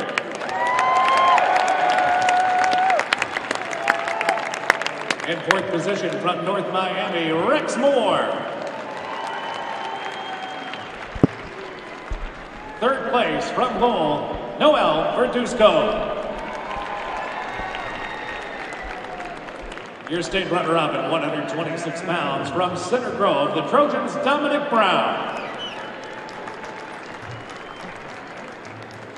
And finishing the year at 49-2, your state champion at 126 pounds from Chesterton, Maximus Kira. Attaboy. All right, want to hear something funny? I think Kevin took his hat off to try to be incognito, like they wouldn't know who he was. Moving on down to 138. He does have the meta glasses on now. Oh, no. So he's got proof. Don't test him. He'll post it. Now, I would like to remind everybody that we have seen this match before at the Carnahan. Evan Stanley came away with that win 12-9. Close matchup. Tylen Thrawn came into the Carnahan as the only member of his team.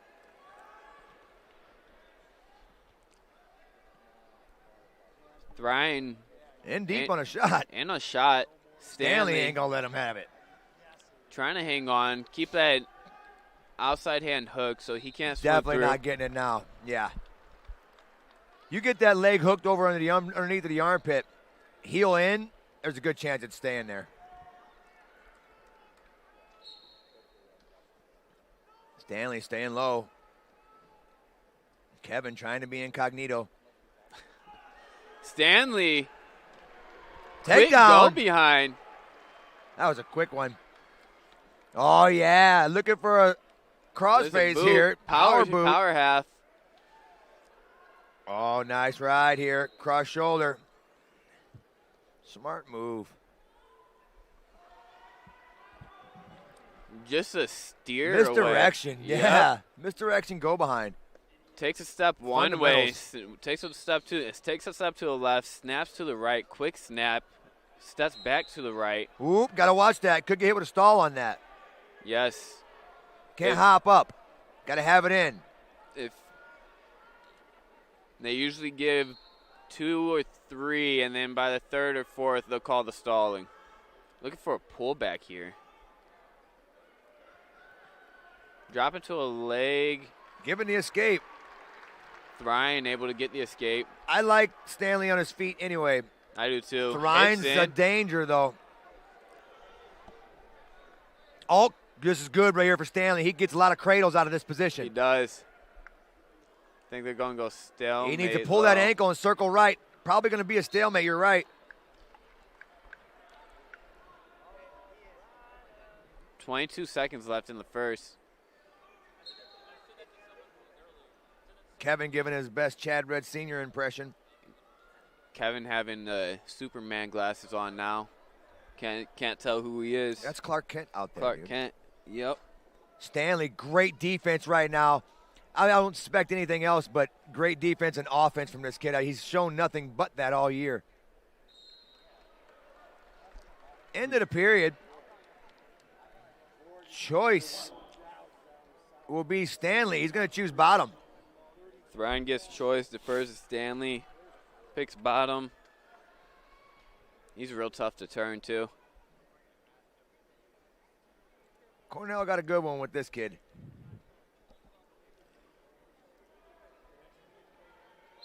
There's cover. Cross shoulder claw ride on Thrine. He's probably just going to release. Well, out of bounds. Trip going out. Get a restart. Let's see who wins the whistle on this.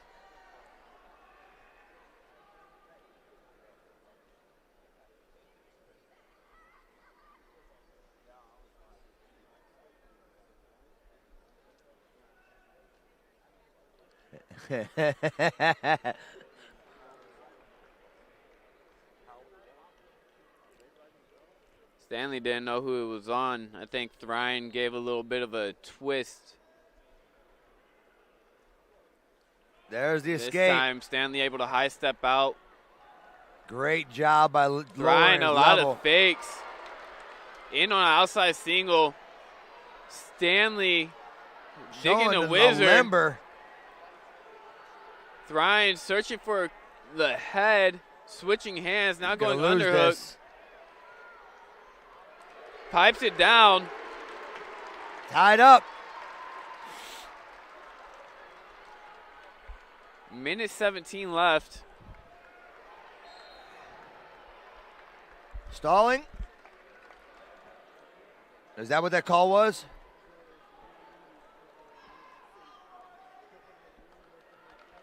Because they were still in and he blew the whistle and I couldn't see from here.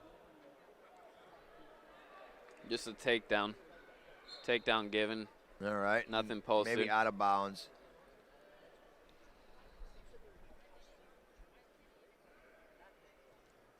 Stanley coming up to his feet, trying to fight hands here. Big trying for a return lift. attempt.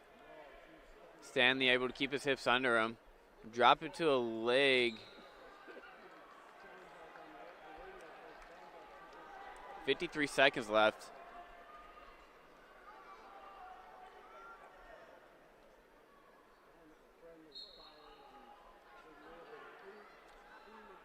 Going kind of a T-right Stanley got that escape. Stanley high steps out. That's 2 escapes now for Stanley.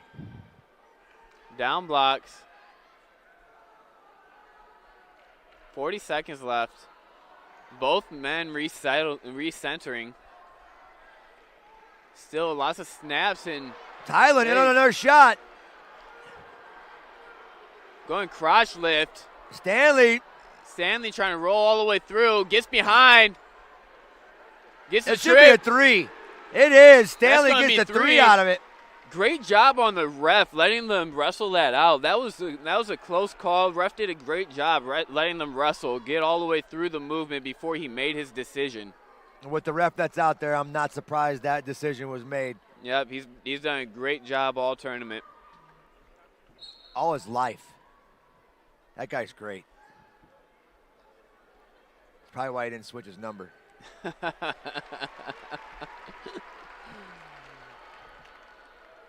All right, Thrine gets the escape. It's going to be 5-8. This is a great match, guys.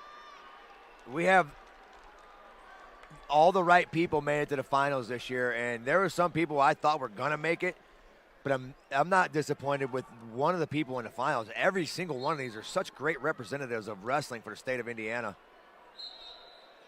See, he had got the boots in there before the hands came off the mat, so there wasn't anything said. Correct. He was still in a quad pod when he threw him in there. Thrine picked it. Thrine picked bottom here. He gets high. Comes back to the return. Stanley Looking for trying a trip. into the crab ride. Crab ride. I think he got some boot in on the other side. He does. He does. Now he's got both in. Look for a pullback Arm here. pack and pullback. Oh, he's off the Getting hips. high. Got on top. Get Good your smart anchor in. wrestling. Thrine able to come out the back. Thrine got a reversal. 8-7. He's Gets going the to cut cut. Stanley. Third period. 1:30 left. 8-7. Stanley lead. Oh, I love this matchup. Now Stanley did get the last takedown. See if he can keep that momentum There wasn't going. separation there. Right there. He gives it to him anyways. Getting it regardless, yeah. I guess since the hands didn't come off of him. Makes sense. They never separated and he didn't turn. Correct. That's a very by the rule book technical call by the ref, but it's a good call.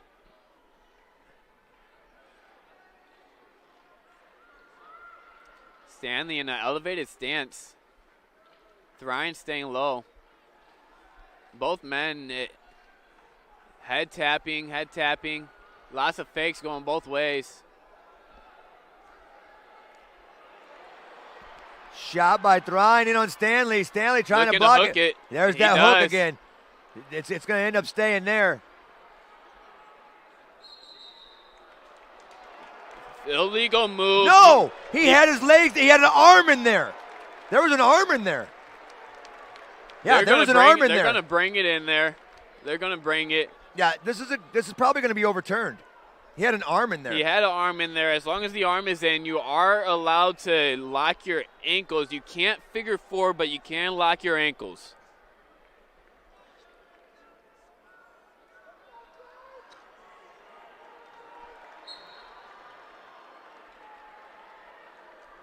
Okay, no point awarded. Good job. Call overturned. They gave it. For Kevin.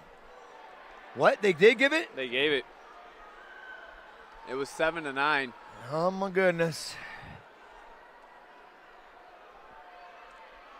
Looking to hold on here.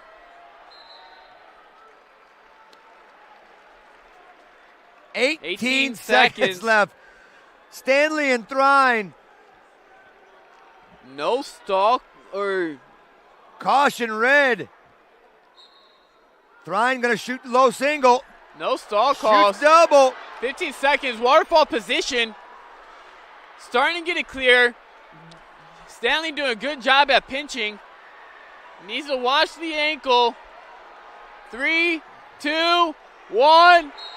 No points. Stanley's going to be takes state it. champ. Region boys are 2 for 2. Yeah! Congratulations, Evan Stanley. They're taking it to the table. Oh, it ain't over yet. There should be no points awarded here. We'll see what the refs have to say.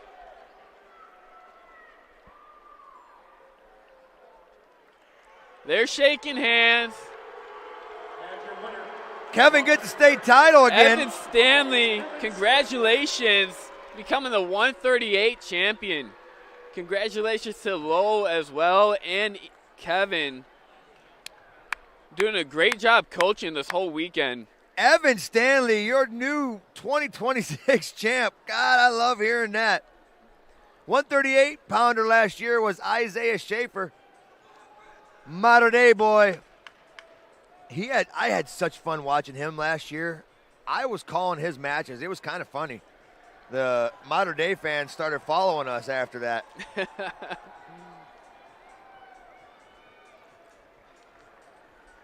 You know what's next? Next is going to be Hornsberry and Reynolds. Yes. Can he get one like his brother?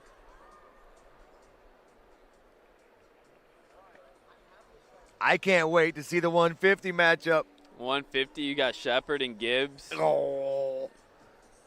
Then you got Carter and Bradley at 57, Staples and Kincaid at 65, Breeden and Fielden, White and Howard. Holy Dude, crap. this is Salas and Hoover, Hartle Road and Hazlitt. Jeez, oh, Pete. What a match.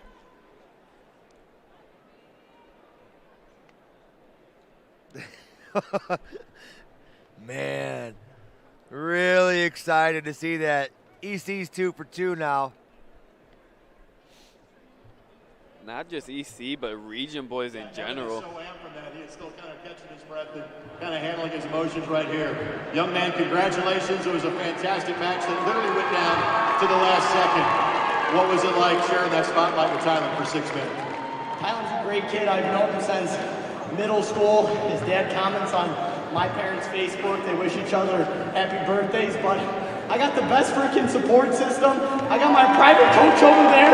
I love this place, and I love wrestling under lights like this and sharing the mat with someone like Tyler. You've had a couple of great years here in the state of Indiana. What was different for you this year to take home the state championship? I just said it's my support, my coaches in my corner, Wesley English, Kevin, Andrew House sitting over there, and my dad, he's with me through everything. I love that guy, I love my family, everyone over there. I mean, those are my people. Everybody in the building loved watching you wrestle. Young man, congratulations. Hope we see you back here next year. One more thing, shout out to my nephews, Ozzy and Jet. I got loving grandpa, girlfriend, brother-in-law's over there. I love you guys. Thank you. I think Evan's a family man. I think we can tell. Young man, congratulations. We'll see you next year. That's our winner at 138. Let's reference our top 8 finishers. I like that he had the Cornell Bear on his left arm. Yep. Thank you, Greg. At 132 in 8th place. He was injured last night after the win. Had medical forfeits today. We are glad to see him back, even though he's on crutches. 8th place, Marion Hickson Law. Attaboy. Good to see that you're 7th okay, place kiddo. from Hanover Central, Isaiah Yukima. Attaboy. 6th place from New Haven, Sean Harris. From Franklin Central in 5th place, Richard Roger.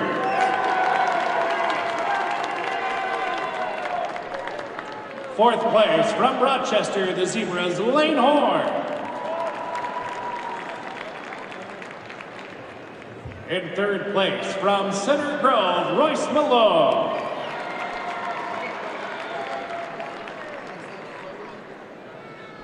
Your state runner-up at 132 pounds from Delta, Jensen Boyd.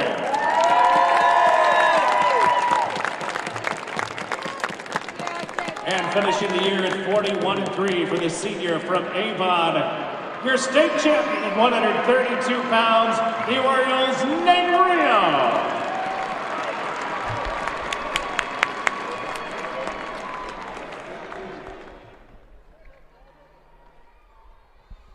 All right, folks. Headed back to the mat 144, a record of 32-5 from Center Grove, the Trojans Peyton Hornsby. And a record of 36-3 for the Brownsburg Bulldogs, Braylon Reynolds. All right, team score now. In 5th place still, Lowell at 68.5. 4th place, we have Delta at 71. 3rd place, we have Crown Point at 77.5. 2nd place, we have Brownsburg at 129.5. And in 1st place still, Center Grove at 133. Center Grove has a representative here, and Brownsburg does as well. Your 1st and 2nd place matchup in the team score are going against each other individually right here. This right here is big on it. Brownsburg wins this, they're in the lead. Center Grove wins this, they pull away by a match. Brownsburg rocking a 2-piece and the leggings underneath. I like it. Bringing them back in. That's gonna be 3. Great job by Hornsby.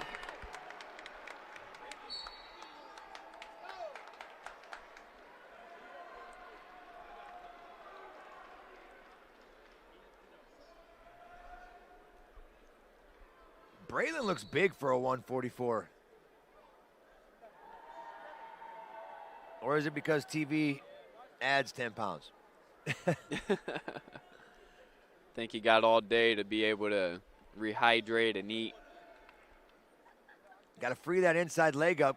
Hornsby doing a great job. Ooh, torque the hip on that one. That's not good. Yeah, I've had that happen multiple times. That's going to be a hip flexor. He pinched it.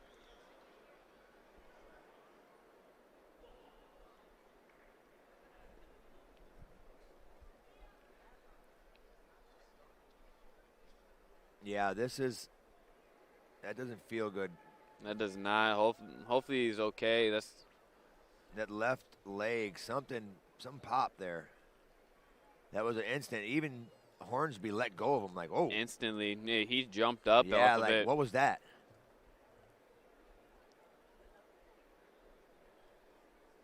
I hope everything's okay. Me as well. He's holding on to the leg. They're working the ankle and the knee. I'm not sure which one it was. I thought it was the hip at first, but it's obviously not the hip right now. He's standing back up. Walking around. He's walking good. That's good. Smacking the headgear, trying to get himself pumped up. Oh, little Ginger. Yeah, he got down on that left knee. That right knee's bothering him.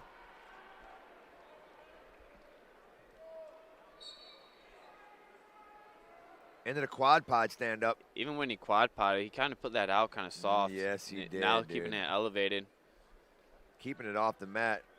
And at this point, it's a smart thing to do anyway. Yep. He's going to need a knee Head slide lever. with that left one, though. Going wing. Oh. He can get a step behind, snatch single right there if he wants it. Hornsby's giving that up.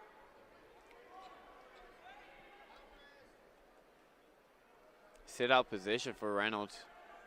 Running spiral. Back into the quad pod. Smart by Hornsby to scoop that and pull it back. A lot of wrestlers will try to scoop it and push it forward into the arms. Hornsby real smart there. You take it, you have a table, you take a leg away, you bring that back to that leg you take away. They're gonna fall every time. Oh yeah. Choice. Hornsby's on bottom. There's a cover. Yeah, when he put his right knee on the mat right there, you seen his face. Oh! Assassin! There's the escape. Ref had a smile on his face right there. He was like, oh my God, I thought I was going to see an assassin.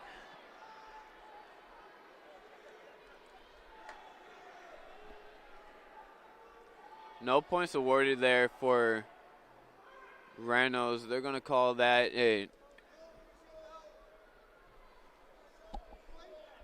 smart wrestling here by Hornsby. high legging over. Oh, he could step over and lock the leg right now. Circled in. on the edge. We get a restart.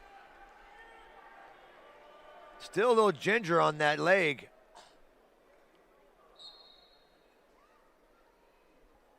.108 left, second period.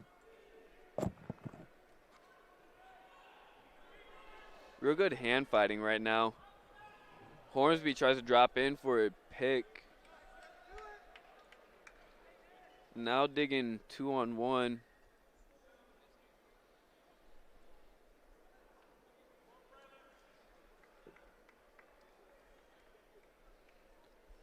Head control switching from left to right. Then they separate.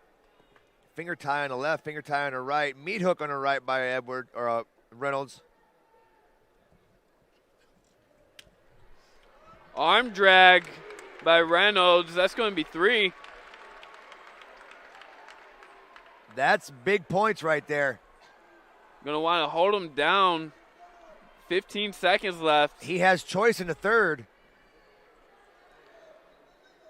Going crab ride. 9 seconds. Smart by Reynolds to post on the mat. Oh. He almost had a Houdini right there. Yep. That's Jason Nolf right Yep, there. I was- Little Houdini action. As long as he doesn't lock those legs, it's legal. So you would think. Just because it looks like it's not legal doesn't mean it's illegal. Right. I love the shoes on Hornsby. Jesus saves. Gotta love those Looking shoes. for a cowboy. There's a sit back. Turn in. Coming out the back. Gonna There's get the escape. It's tied 4-4. 4-4, third Minute period. 40 left. This is what I'm talking Reynolds about. in on a shot. Switch it double. Horsberry tries the Granby. Reynolds able to cover the hips. Gets a takedown. 7-4. He was in that overlock again, like he was going for that assassin again. Now he's holding crossface. He was down 4-0. He's just returned 7 straight points. That hip must be feeling a lot better. Yeah, that knee in the hip or whatever the injury was, I don't know if that adrenaline is just overpowering it right now. At this stage, it'll do it to you. A minute left. 7-4, Reynolds up. Still digging that crossface. Now switch to a arm chop. Has a thigh pry on the right side. Going spiral right now. Hornsberry able to get his wrist free. Check out Braylon, dude. On a comeback. He's got a lead 35 now. seconds left. 7-4. Good cross. Hornsberry looked at the clock. Reynolds punished him with a heavy crossface.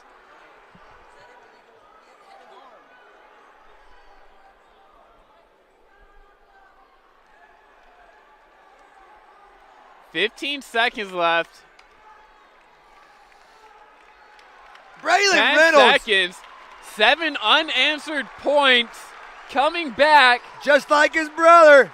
Gonna win the 144 class. Congratulations, Braylon Reynolds, becoming the new champion, taking that 7-4. You see Parker cheering right over there? Parker happy for his brother. That should put Brownsburg in the league, too, on team score. That's 6 points they're going to get out of that.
All right, we're going to get a chance to talk to Braylon here.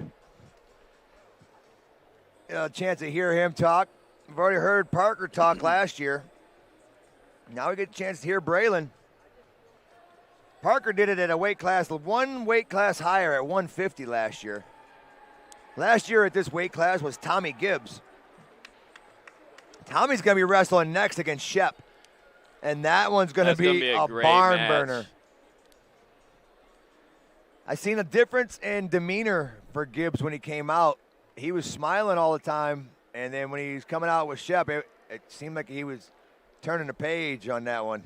Wasn't very happy. Now, Gibbs and Shep have wrestled in the past this year.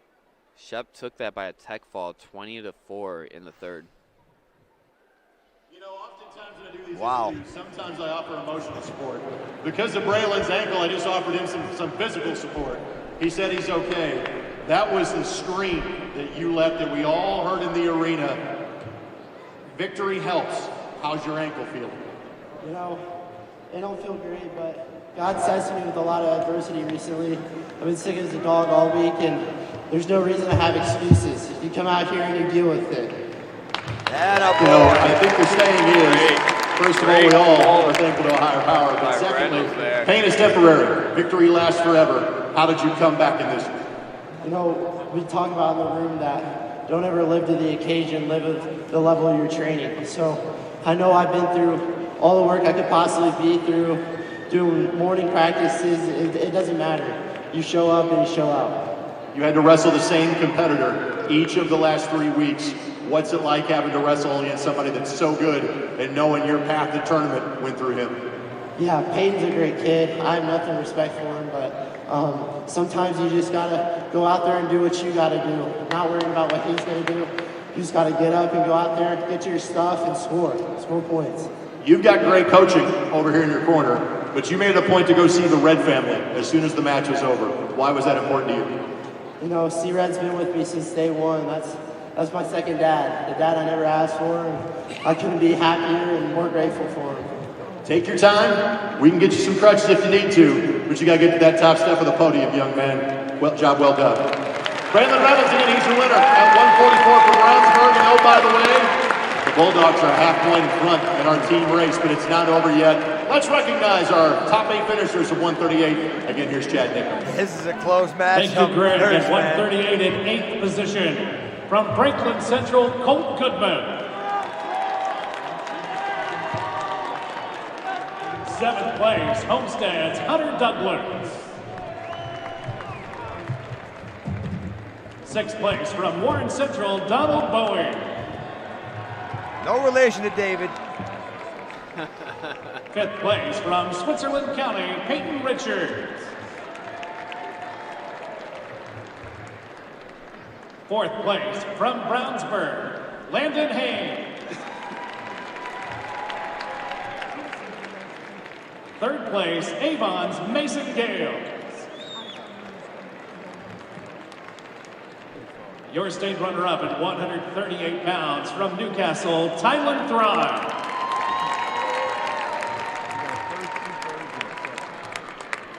And finishing his junior year with a record of 45-3, your state champion at 138 pounds from Lowell, Evan Stanley. Yeah, East Chicago semi-states 2 for 2 now. Has a chance to go 3 for 3. Man, Shep in a starting gate.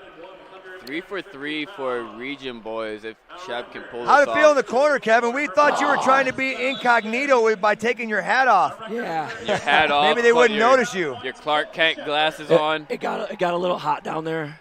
It was an intense match. We knew we faced him at the Carnahan, went up early on him, and Thrine never stops attacking. He's so fast, so athletic. Game plan was to also stay on the offense and try to match pace. Shepard already in on a takedown real quick. This could be a quick tech fall the way it was scored last time they wrestled. There's levels to this sport, guys. I mean, Gibbs is at a high level, obviously, returning champion, right? Yes. Yep. From last year, from the weight class below. Gibbs digging He and was at rushing this time. 144. Yeah. So, I pulled the hat off. I was hot and sweaty. So We figured you threw the meta glasses on and took the hat off. I think it's so awesome wearing the meta glasses, though. I do, too. We look at the film afterwards, and it's so clean, and you can hear everything. And the vantage point, you're sitting in the coach's corner. It's really cool. Oh, yeah. Yeah. So a couple of coaches got those for this tournament. And Now, Gibbs has stopped a couple of Shepard's shots, which is something we usually don't see. I agree. I saw the first one. First 2 attempts he stopped. Strong. Oh. Gibbs is very strong. Yeah. Shep dropping right Shep's back in got on great it. Matt Gibbs IQ. wrestling for IU next year, and Shep wrestling for Penn State. They could see each other on the next level as well.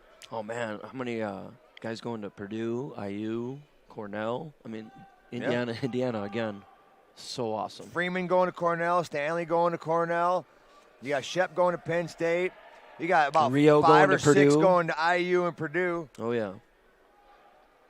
Yeah. I'm saying, Leroy and Escobedo, they're recruiting the right state. Yeah. Good guys, man. I grew up wrestling with Leroy in the wrestling room and getting beat on. He's older than me. And then, Angel, I got to coach in middle school a little bit. Yeah. Aged myself a little bit there. Yeah. Very emotional win there. When Evan won, he's so well-spoken, and he is a family man. He is such a family guy. And he gave me and Wes a hug. And I said, go find your dad. He said, can I? And I pushed him. Man, all of that crowd down there just stood up. And then he got emotional on the mic, tore us up. It was awesome. Yep. Well, I got a question for you. Is there any chance, what are the odds that you have a voice by the time Cameron starts? I'm not going to have one tonight. It's okay. That's all right. I'll yell from my belly, and I'll bark it out there. I'll be all right. Tell Wesley what to say, or Tyler. Yeah. Sometimes we have to do that. Yeah. I know. I've been on travel with you. Yeah. When you got 5 teams that you got to yell for. Yeah. I enjoy it, though. There's no better sport, guys. There's no better sport. I'm sorry. Isn't. I tell everybody, all sports are good. Wrestling's king. Yes. Shep with a quick escape. 7-1 now. Minute 30 left in the second. Reattacks from Shep are on point. Yes, You notice that? His always. reattacks. Yeah.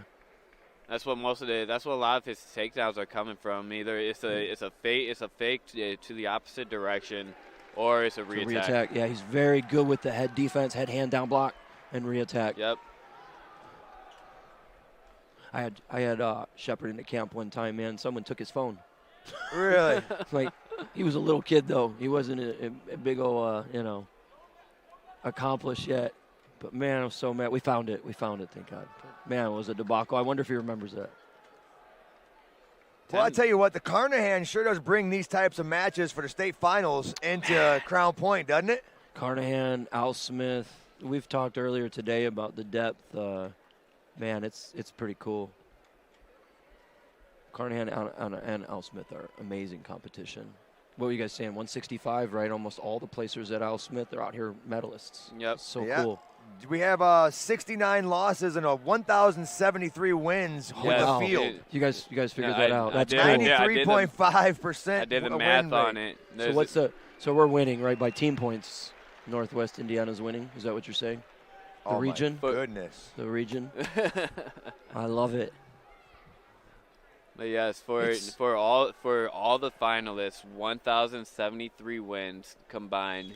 Only 69 losses between all of them. That's pretty cool. And that brings a 93.5 win percentage between the field. For the East Chicago for the finalists. For all the finalists. Wow, that's amazing. Combined. That's pretty cool. You guys are nerds. How many you of guys these are nerds kids for are, that. How many of these guys are wrestling on a national level, That's something too? I would do. I love it. That's so cool. Yeah. I tell you what, I got to coach the Indiana national team this summer in Salt Lake City, and that was amazing. And there's so many kids that you see on that are out here. Oh, yeah. Ducking that I just saw, he's an incredible kid, and he was on our team. And I saw him downstairs. I was like, man, I didn't know you could speak that well. It was a very good young man, and he was just all smiles. And Breedlove, obviously, another one. And I had the U16, the youngers, like Cameron and Noel and all those. It was so fun. We actually placed, Indiana placed in both styles in the highest first times in early 2000s. Sweet pop-up double for that. Got to watch that knee. You got to watch that, yeah. He got that cleared out of there. Great job. Shep with a 16-3 lead, third period. He's got 13-point lead now. Maybe a turn. I'm looking for a cross wrist tilt. He's almost worked it in. There's the crab ride. There's the cross wrist. Working out a hammer on the left. There's the wing on the left. Is he going to go shoulder pull? Looks like he's going shoulder pull. Gibbs does bring his wrist in a little bit. Nope, going to the wrist. Now going elbow pop. Possible suck back. 30 seconds left. He's really trying to get some bonus, extra bonus, right? Trying to get a sec here. 28 seconds. I just got a nice text. They need it. I got a nice text from the boys and the coaches. They got some of the olders in the placement guys that medaled. They're out in the hallway all signing autographs for the little kids. Nice. So, yeah, little Cruzaretta out there, Cameron Hazlett, a couple other kids. And little kids are all coming up asking for autographs. It's so cool. That's cool. That's awesome. Yeah. That right there is going to build another generation right. of kids that kids that want to be able to stand out in that same tunnel and sign those same autographs that people that signed for them did. Ironically and crazy enough, this is Clinton Shepard's first Indiana State title. Yes. And he's signed with Penn State, and that'll tell you how good Indiana's getting. Yes. That's so awesome. Shep gets his first. Now we are 3 for 3 on Region Boys.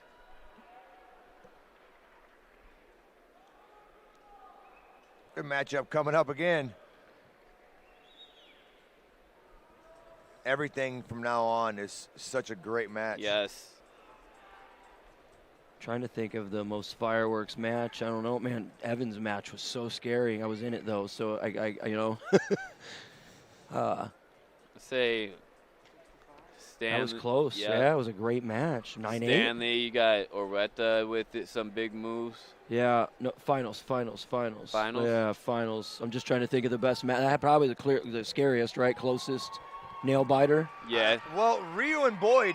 Yeah, those guys. I felt like that was a controlled. I felt like that was a controlled win. Like I thought Rio controlled. Couldn't get a lot of points, but I felt like he controlled the pace and the tempo. He controlled it, stayed in position, just didn't let things get too out of hand. Yep. It was a controlled chaos, if that makes sense. Yeah, no, it did. He controlled that's folk style control. That was awesome. But either way, that was a great match, and it was. Crown Point just gained those points. 82.5 into third, Delta at 71, Lowell 68.5.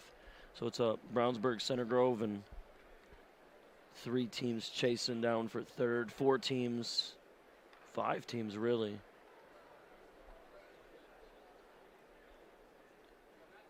All right, so I looked up this next match earlier, and let me make sure that I say this right.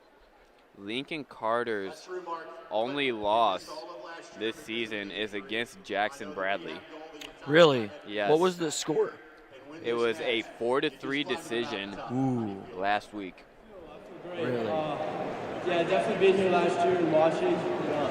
It left something sour in my mouth. And so I just wanted to come here and prove that if you have something that is holding you back, that you're mentally struggling, put all your faith in God, and there's a reason why that is in your road. 13-point win, absolutely. Please applause for that. 13-point win against a defending state champion. What allowed you to control the match tonight? Just how I wrestle, I like to use my fakes a lot, and so I knew to utilize that a lot. But I'm really close with Tommy, and I'm very grateful for their family and the Brownsburg squad over there. Thank you guys. All right, so Penn State, you've already verbaled there. Again, you've got one more year to wrestle. How do you potentially top what you just did a year from now? Just talking to them, learning from them more, and hopefully I can come back more dominant. Hopefully I'll see you back here next year, young man. Congratulations. Clinton Shepard of Crown Point, here's your winner at 150. Let's recognize your top 8 finishers from 144. Here's Chad Nickham. And your top 8 placer is at 144 pounds in 8th place from Evansville, Modern Day, Asa Spencer. 7th place from Valparaiso, Luke Reed. 6th place, Crown Point's Tegan Newell. 5th place from New Prairie, Aiden Fernandez.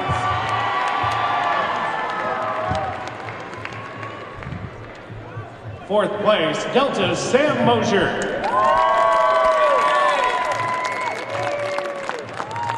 Third place from Zionsville, Cash May.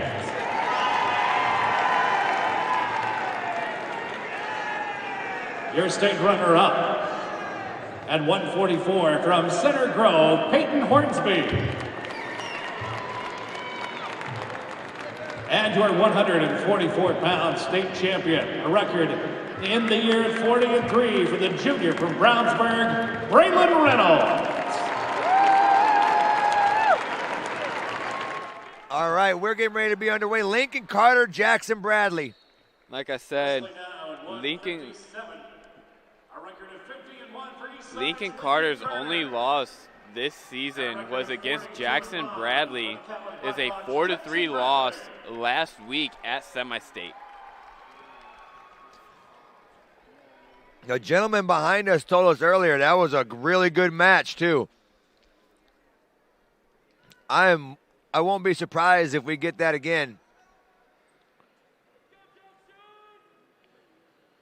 Eastside and Cohen. Cohen's first finalist. Digging and rushing.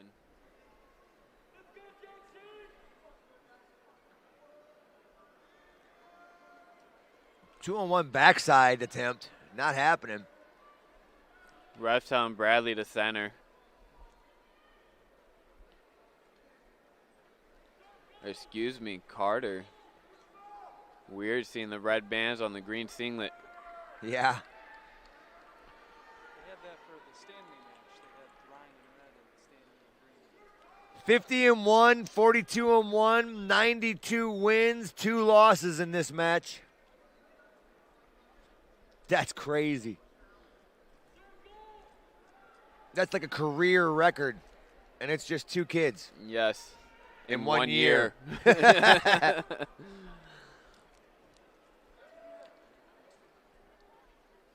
Post on the head, overhook, underhook on the left side. Wrist control, turnout wrist. Rolls it out. We're going to get a restart on the edge. 20 seconds left. That was a good decision on the restart.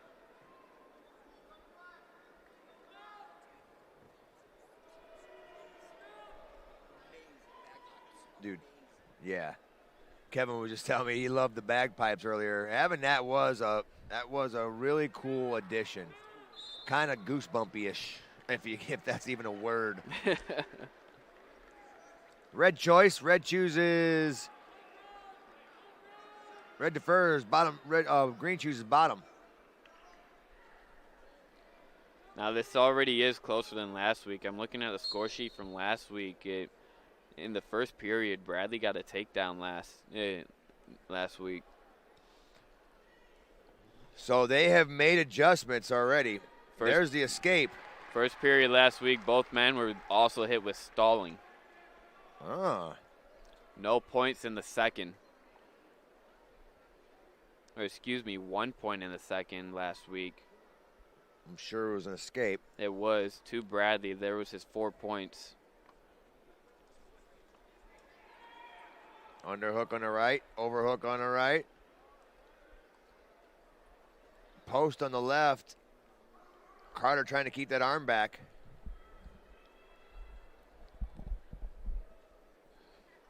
Jacking him up on the right side. Super deep underhook. Throw by knee pick attempt, maybe. He tries to snap and go under. Low single on the right. Got it elevated. On top of the knee. Bring him back to the center of the mat. Pledge of Allegiance here. Now run the pipe. Pull it. Run that Carter. Pipe. Navy finish. In.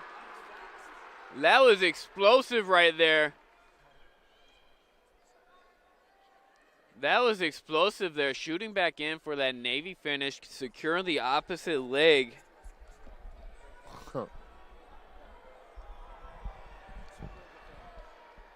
We're going to get stalling on Carter. Roll through tilt attempt. From the stand-up. Cowboy again. Nope. Sit up, turn in. Drops down to the ankle. Lets it go. It's going to be 3 3-2. to 2. 5 seconds left. That's tough, giving up that escape in the last 10 seconds. Both wrestlers standing up with about 3 seconds left, accepting that this is wow. I'm sure Bradley's going to go bottom, right? Has to.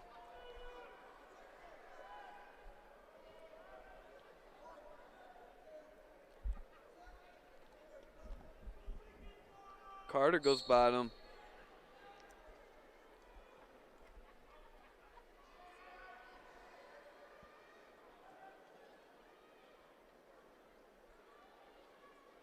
Tilt. Went too far. Went for a double. No freestyle turns in this one.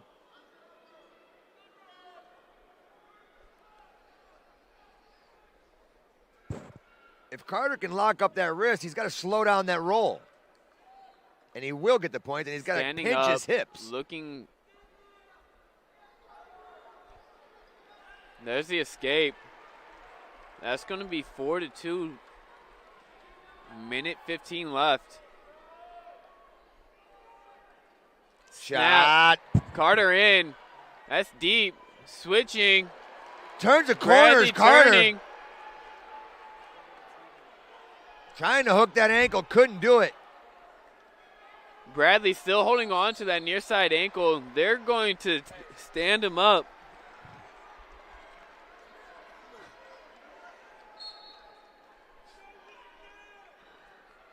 Underhook on the right. He jacked it up last time. Let's see if he can get a knee pick on the edge here.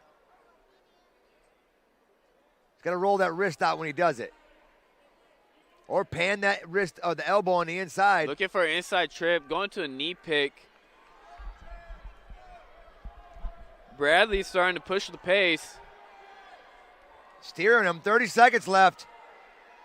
Carter with a 2-point lead. Carter does have a stalling on him. 28 seconds. Very possible for Bradley to push the pace and get 2 stall calls here. A lot of heavy fakes. Shoots in. Waterfall position. We're in a 50-50 waterfall. 10 seconds left. Falling. Bradley turning in. Great Carter job rolling by through, Carter. getting up.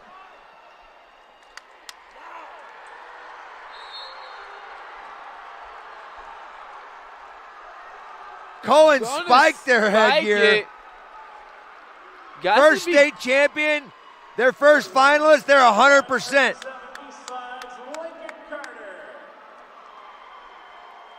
Carter getting his get back from last week also. Another tight one. Wow. I looked over at Kevin. Kevin just said the same thing. He looks at me and goes, wow. Battle of the Undefeated's coming up next. Staples and Kincaid. And then we'll have another Battle of the Undefeated with White and Howard after that, but we'll get a nice match in between. Staples 38-0, Kincaid 37-0. It's going to be a banger of a match.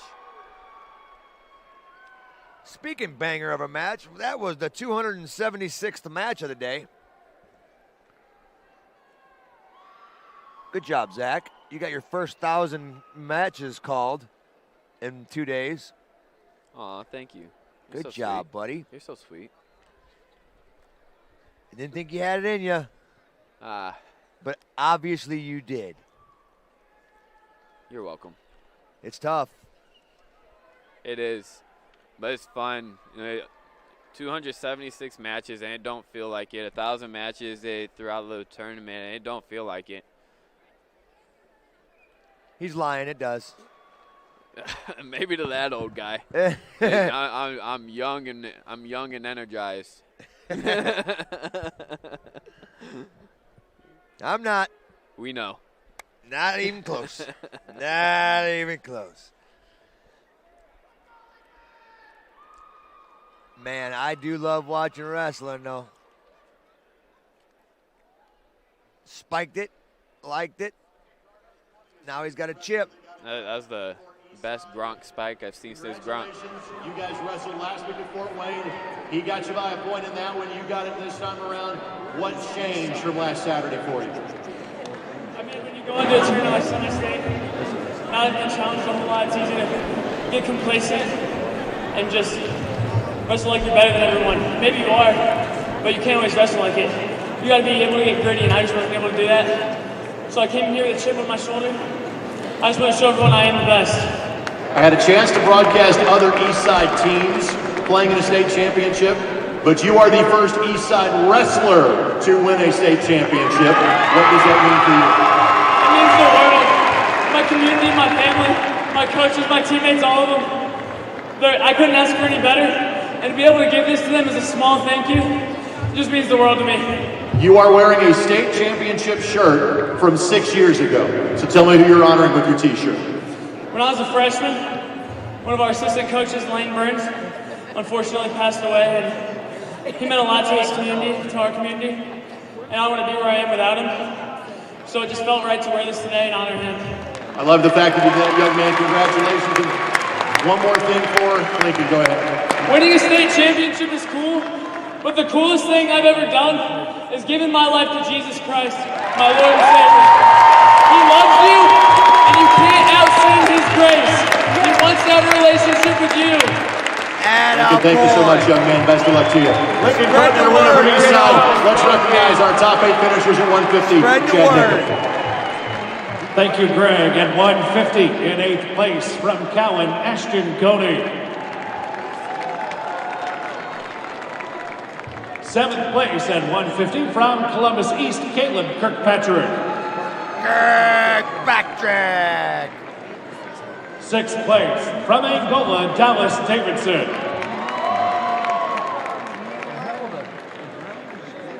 5th place, Center Crows, Marcus Malone.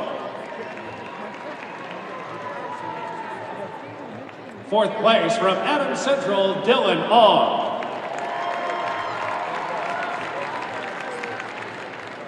3rd place from New Palestine, Gunnar Buck. Your state runner-up at 150 pounds from Brownsburg, Thomas Gibbs. And wrapping up his junior year with a record of 38-1. Your state champion at 150 pounds, the Bulldogs of Crown Point's Clinton Shepard. All right, now this match coming up, you got Kincaid and Staples.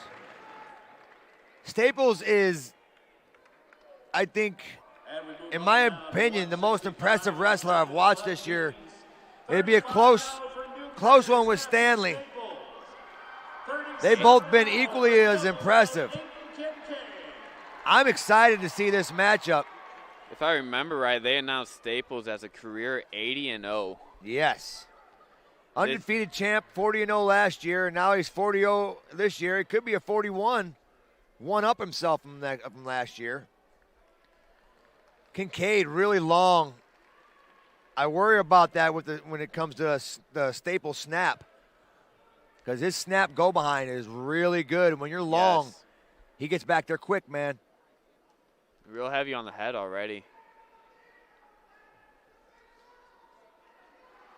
Shot by Kincaid. In deep.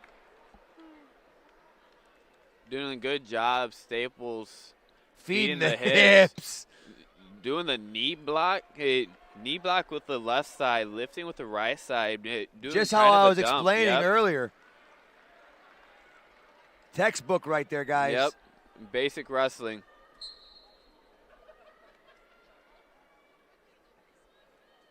Oh, diving shot by Aiden. That was a Cosgrove right there. Bellying all the way out. And still building.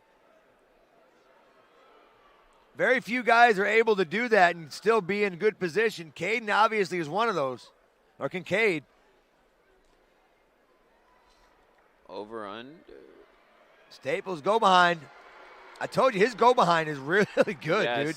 When you're long like that and you get extended, Staples can go behind real easy. He lifts that foot all the way up in the air, and especially with that claw, just keeping the pressure up front and being able to just hold you there while he goes behind. This is he's a strong kid. When you're long like that and Staples has the legs in, that's going to be tough. I'm going to see a stalemate coming in here from this situation because it's going to be hard to turn. Staples yeah, with the pull it out. reverse Grab the arm. Face. Grab the arm. Grab the arm, go reverse bundle. Reverse crossface into a reverse bundle. I like those. You don't see those a lot. Pry with the elbow. Kevin was definitely one of the guys that shows that. I hit a few of those in college. I think I was the only one in college that was hitting those at that time for my division. I remember I'd never Wesley seen them. working with you guys on that back in the days. Yep.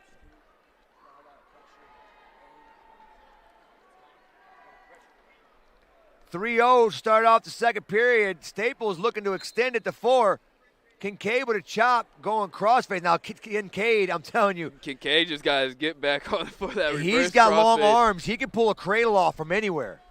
Looks like he's searching for it. You see him start to reach through. Staples able to clear the hips, get out. 4-0. Forehead to forehead.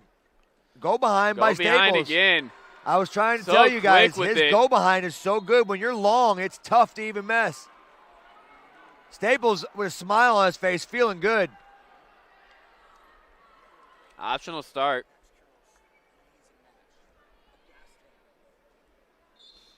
There's the optional. Kincaid stops and turns the opposite way. Good There's a Mako trip. Kincaid didn't want to turn in. Staples with a Mako trip. Kincaid with a heavy club, and Staples returns. They are banging right now. Go behind. They are banging right now. Neither of them happy. Let's see if Staples goes for a Mako trip again. Let's see it. Looking for it. Doesn't do it. Oh, Kincaid was not happy about that. He tried to the overtie snap on him. It worked earlier, but Staples is in better position right there. It kind of came loose off of it. Heavy on the head, holding the chin to the chest. That takes a lot of air out of your bagpipes. Speaking of the bagpipes, those were nice, weren't they? Go Yep. behind. Another go behind. 30 seconds left. See if he cuts him.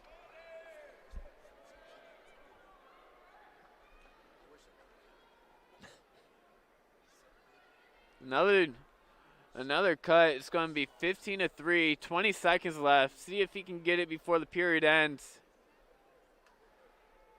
15 seconds. Snap. He's going to score here again. Kincaid shoots in, holding on the leg. 10 seconds left. Yep. Gets the go behind. That's going to be a tech. Nope, No, 16-3, 13-point lead. We're going to go into the third period. Neutral. Yeah, he knows it. Neutral. He looked at his coach and looked at him and said, neutral? Neutral? And he said, yeah. One shot, it's over. Kincaid in it for an attempt. There's going to be a go behind. There's your final tech fall. Staples with a rodeo. And that's Kincaid's first loss of the year also. And your winner at 165. Hey, good job on the IHSA by allowing these kids to celebrate at the end. Yes.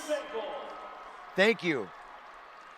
That makes me a very happy man. At least in the finals, yes. I completely agree with that. Man, dude, like, you don't know how much that means to a lot of people, especially me. Like, I whine and I gripe about it because it really bothers me that they can't celebrate. Like, I wish somebody would have to go through a lifetime of pain to try to get to this point. Yes. And just to be told and yelled at when you're in your highest moment. No. 4-0 for East Chicago after that one. East Chicago got 4 champs. We're already taking a third of the field. We're not done. We got 215 in heavyweight. We're going 6 for 6 today, boys. We're taking half Very the field possible. home to EC. To heck with possible. I'm taking it. I'm calling it right now. It sucks that 2 of our representatives are in the same weight class, but it just goes to show how tough East Chicago semi-state is. You got the 2 state finalists from the same semi-state. A quarter of the field Already goes to East Chicago. Wow. 4 for 4. We got Salas and Hazlett coming up. Yep. Hazlett trying to. But first, we got Breedlove and Fielden. Yes. This one's a good one. And not only is it a good one, it's huge when it comes to points. Because Center Grove is in desperate need of a half point. Breedlove can be that guy. The emotions didn't hit you until about 30 seconds to 60 seconds ago. What's going through your mind right now? I'm just, glory to God, and I'm so thankful for all the blessings and the opportunities that He's given us every day, the ability to wake up and just do everything you like. I just do what I love to do when I come out here. Well, obviously He's blessed you with a lot of ability, and you have put the work in to cultivate that. The end result was the same. How did this year feel any different than last year? I mean, there's been a lot of adversity, and I feel like a lot of people know that in here. But, it's God giving me challenges and just pushing me. I just got to push myself through all these opportunities, and I'm blessed. You have a chance to become a 4-time state champ, but first, you got to become a 3-time state champ. When does the work start for next year? Tomorrow. That good attitude. I like it. Matthew, hope I'll see you back here next year. Congratulations. One more thing, I just want to say I got the best support system out there. All these guys, these little kids, I love you guys. My dad is always there for me. Coach Rieger, I love you so much. Mom, Daddy, Uncle, Grandma, I love you. Thank you. My coaches,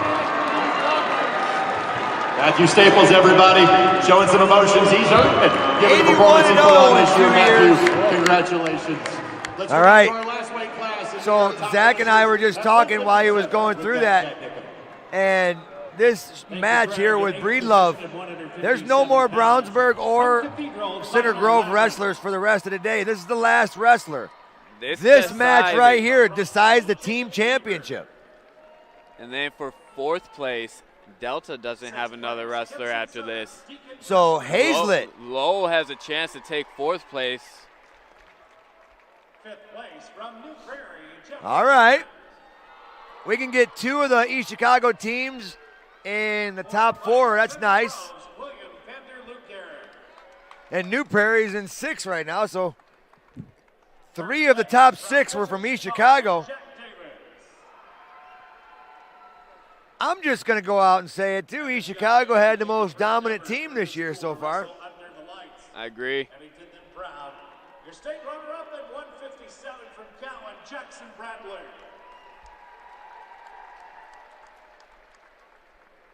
And this next young man, as Greg mentioned earlier, the first time ever, Eastside now has a wrestling state champion.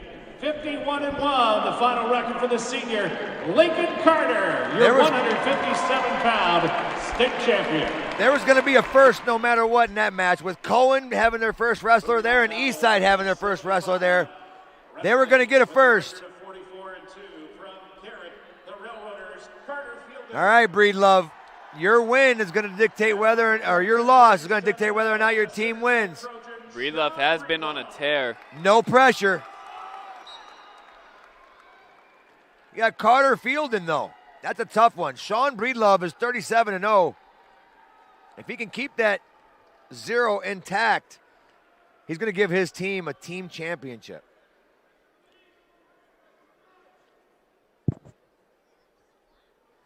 Fighting from the ties. Fielden coming out of his stance. That's not a good thing to do with Breedlove. Fielden standing straight up again. Breedlove back to the edge. Out of bounds. Gonna walk out. Breedlove gets hit with stalling. Response to that with a shot off the whistle. Trying to snap. Fielden just walking through. Duck under into his boot scoop. Needs to get over it. Out of bounds? His right foot touched while his left foot was in the air. That's a good call by the ref.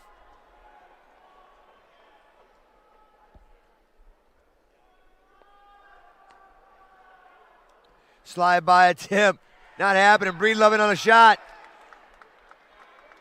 Little elbow pass into a high crotch. Crack down. Looks like a leg lace almost. It's going to get loud in here after got this a leg match. lace. That's going to be 3. He could get near fall here if he rotates to the head a little bit. Yeah, rotate, circle to the head. He's got the leg hooked. They're going to go stalemate.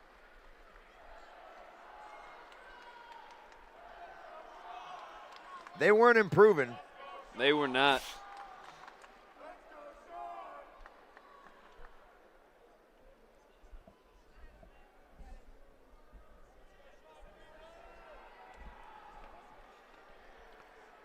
All right. They're going to check.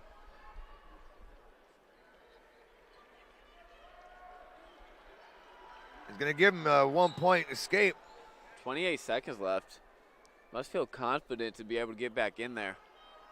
3-1 now. 20 seconds left.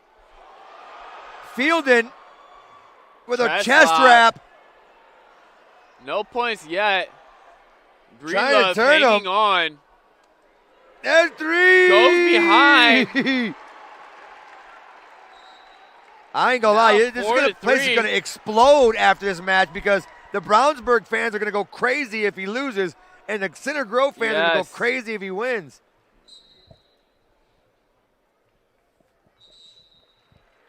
Just a slow stand up there.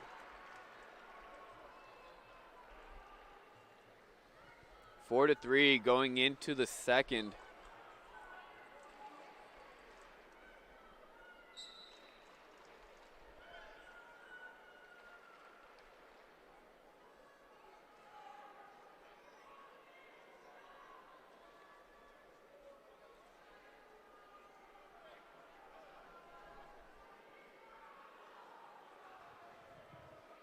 Breedlove, go behind. Oh, Rhea Fielding. Breedlove almost got the go behind. Really close. Hangs onto the elbow there and able to get his hits back out front. Shoots back in with his back to the wall. Breedlove drops in on a reshot. Fielding hooking the arm. Is he getting around the waist? He got it hooked. He got one leg. Can't get around the waist. Period 2, 3 to 4. Breedlove down to Fielding. Minute 17 left.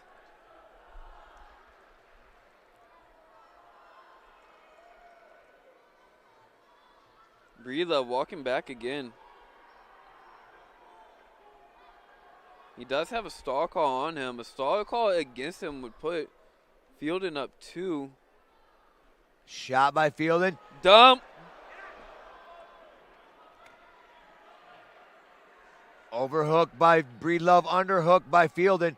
We're over-unders Snap right him now. Out of bounds. Another Breedlove stall got call. hit. There's the stall call. 5-3 now. Fielding. 5-3. Responding again with a shot. High crotch. He's got to circle right and wrap that waist. But he's got to secure the leg with his left hand, not his right. Fielding draping over. Doing a good job. Oh, he's got to turn being right. Funky. He's going to turn left instead.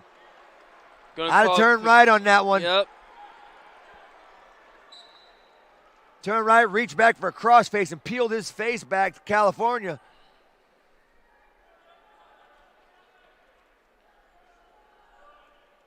Five to 3, 13 seconds left, second period. Maybe a shot at the end here. There it is, There it blast is. double. That's going to be 3. Breedlove takes the lead now, 6 to 5 at the end of the period. We're going to go locking hands. 1 green.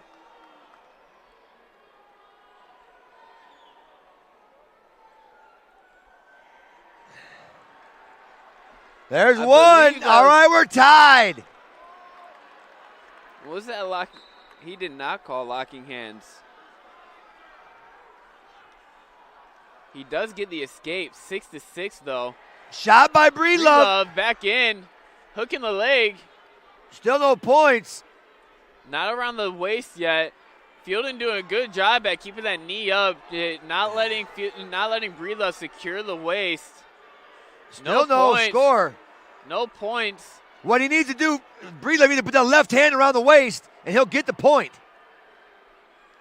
Left hand's got to come around the waist, though. He's got his hands locked underneath. You don't want to do that. They're going to go 3. He had a 3 right there. He got 3. Did he get it? He got 3. All right. Yep. Going to go stalemate.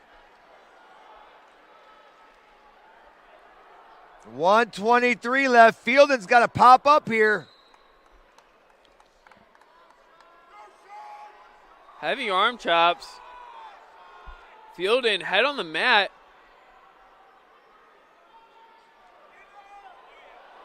Tries for a roll through. Oh my goodness. Both wrestlers trying to high step back over. Fielding. There's the escape. In the front headlock. Gets the escape. Well, a takedown wins it. Breedlove back to the mat again. In on a shot. Waterfall position. Coming off to the side. Fielding's in good position right now. Now Breedlove's coming up. Breedlove trying to work out the back. Almost a stack if he can keep turning left. If he sits, he's got to unhook that leg. Not yet. That's nothing yet. There it is. There it is. 12-7. Center Grove is going to get the team championship with this.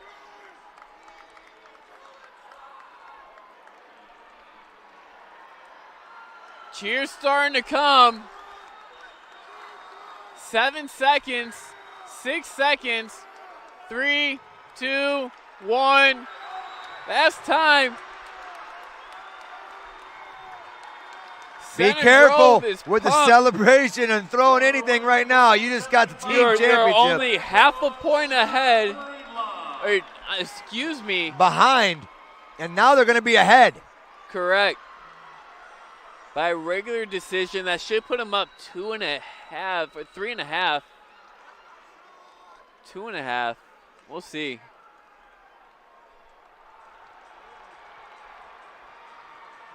Two and a half points gave Center Grove the lead and the team championship. So we got our top 3 locked in. That's going to be Center Grove at 137, Brownsburg at 133.5, Crown Point at 82.5. Now our top 5. That's going to stay the same pretty much unless Lowell gets a win here, which I assume they will. And that would put them in 4th place. Yep. Crown Point gets a win. They ain't going to move down or up with a win or a loss. But we still want a EC champion here. Now, if New Prairie, if Harder Road can pull off the upset and pin Hazlet, they'll jump move all up the to way 4th. up to 4th. Knocks Lowell down to 6th. Delta drops down to 5th. A lot rides on that last match. Yes, it does. And this next match is going to have 2 undefeateds going at it. Just a reminder, you're listening to the 2026 Indiana Boys Wrestling State Tournament Series built by Union Carpenters. Central Midwest Carpenters, build your next chapter. To find out more about the Carpenters, visit them on the web at cmwcarpenters.com. And this is Team Toyota's Takedown Time on the Region Sports Network, where the region comes to wrestle. Check out the inventory of new and used cars at Team Toyota on 41.com.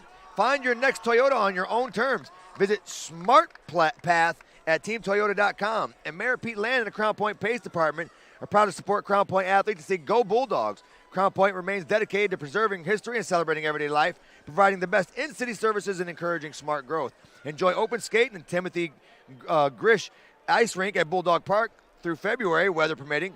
For a complete schedule of hours, visit crownpoint.in.gov. And to keep up with all things region sports, be sure to check us out on our social media pages, where we're always active on Facebook, YouTube, Instagram, X, and our website on regionsports.com. Celebrating over 25 years, we are proud to still be the only game in town. You won your weight class, you made this younger team the state title. How does that make you feel? Well, first of all, I want to thank my parents, my friends for coming out. I want to thank my coaches, Coach Swain, Coach Bird, C-Red, And most of all, I want to thank my Lord and Savior Jesus Christ. And He changed my life, put me here, Pastor Cody over there. But for the team, I mean, I got the match done, but it was mostly everybody else putting in the work. It was a team win. It wasn't just me, but we all get to celebrate after this, so that's amazing. Let's talk about your match in particular. It was an amazing match. What eventually got you over the top? Well, I came in and it was mostly a mental block, but I just reminded myself that, you know, God's with me. God's put me here. This is His plan, and that's what gave me the confidence to win the match. Well, again, it goes to the entire team. You're the guy that got it done, Sean. Congratulations. John Bringlove from Center Row. He's your winner at 175. Let's recognize our top 8 finishers from 165. Again, here's Chad Nickham. He will stay undefeated for the year. Thank you, Greg. In 8th place at 165 from Franklin Community, Cameron Summers. 7th place from East Noble, Riley Biddle. 6th place from Indian Creek, Oliver Howard.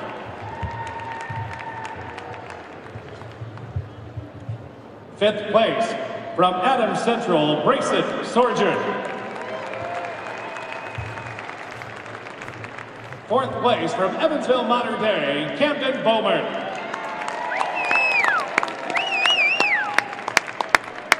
3rd place going to Rochester's Brent Beck.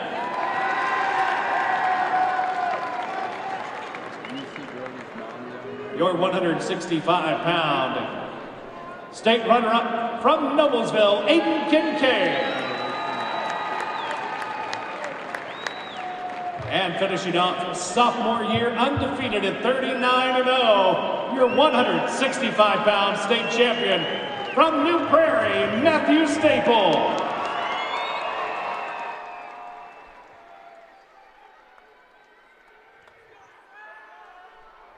Moving on now to the center mat.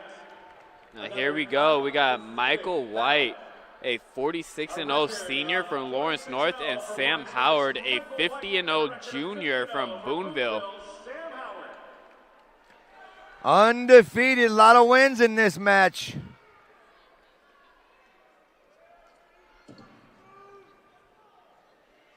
They're on the edge right there. Michael White just bringing him back in. He's going to be a Cowboy next year.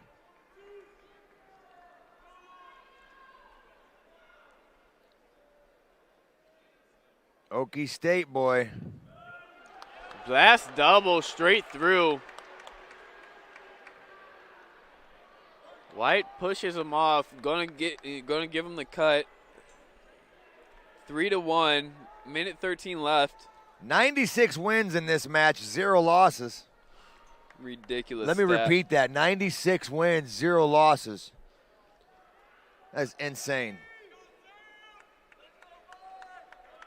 Another blast double.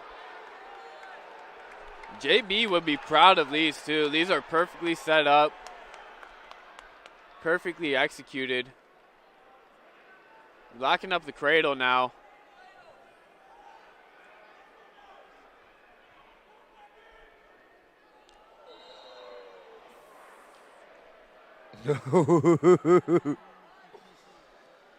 Boy. That was close.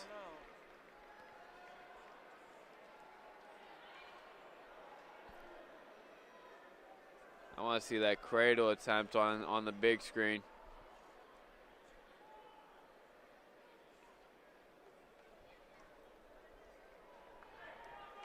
They fix the score. It's going to be 10-1.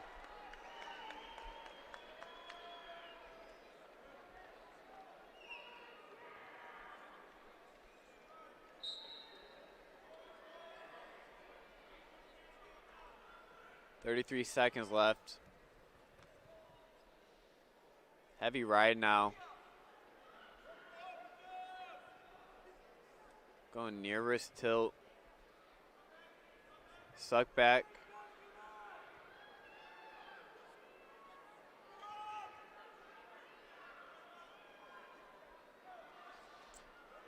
Double from behind for the return.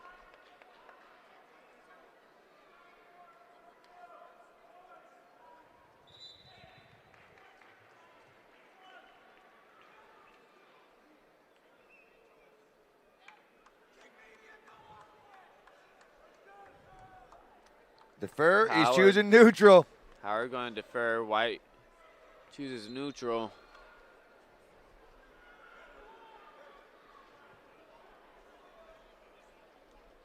Shot. Howard Reshot. gets his hits back this time. Twice in a row. Heavy snaps by Howard now. Mikey Ankle pick. in, dude. Mikey is just after it.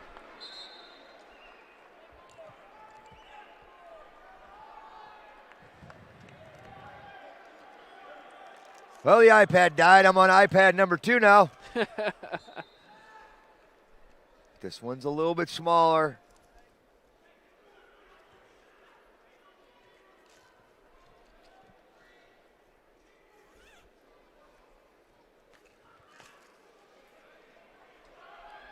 Wide in on shot. Secures the far hip. Hey, I ain't gonna lie. I know how good Mikey White is. I didn't see him being this dominant on Sammy. I mean, Sammy's 50-0, guys. He's getting teched in the finals. roll through. Attaboy! Attaboy, Not Sammy! done yet. He's not done. He heard me.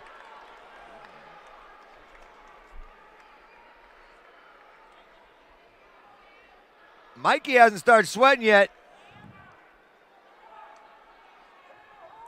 Real easy back to his base.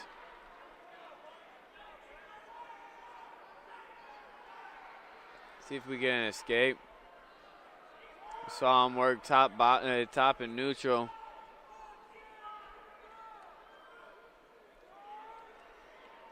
Nice. 30 seconds left in the second period. 20 seconds.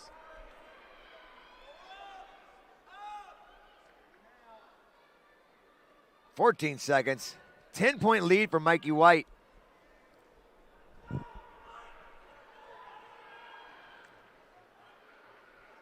No real attempt to get out from bottom there.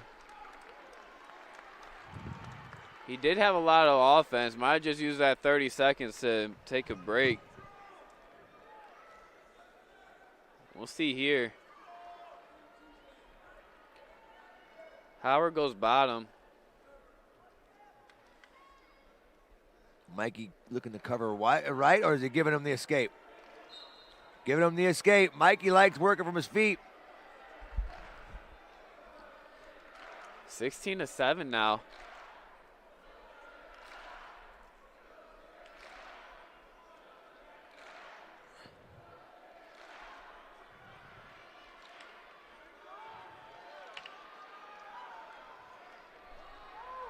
Heavy post off the head.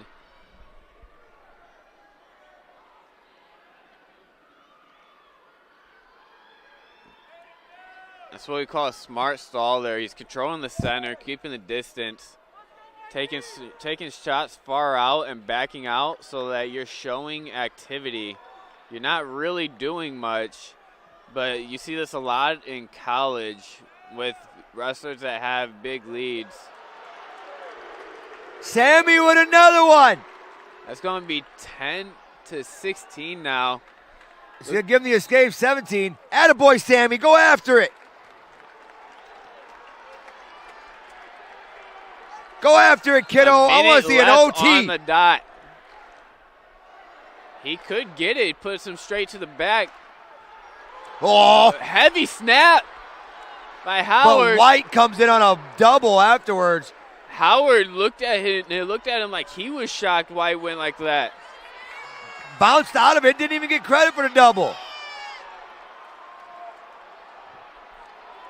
White walking back now. Uh-oh.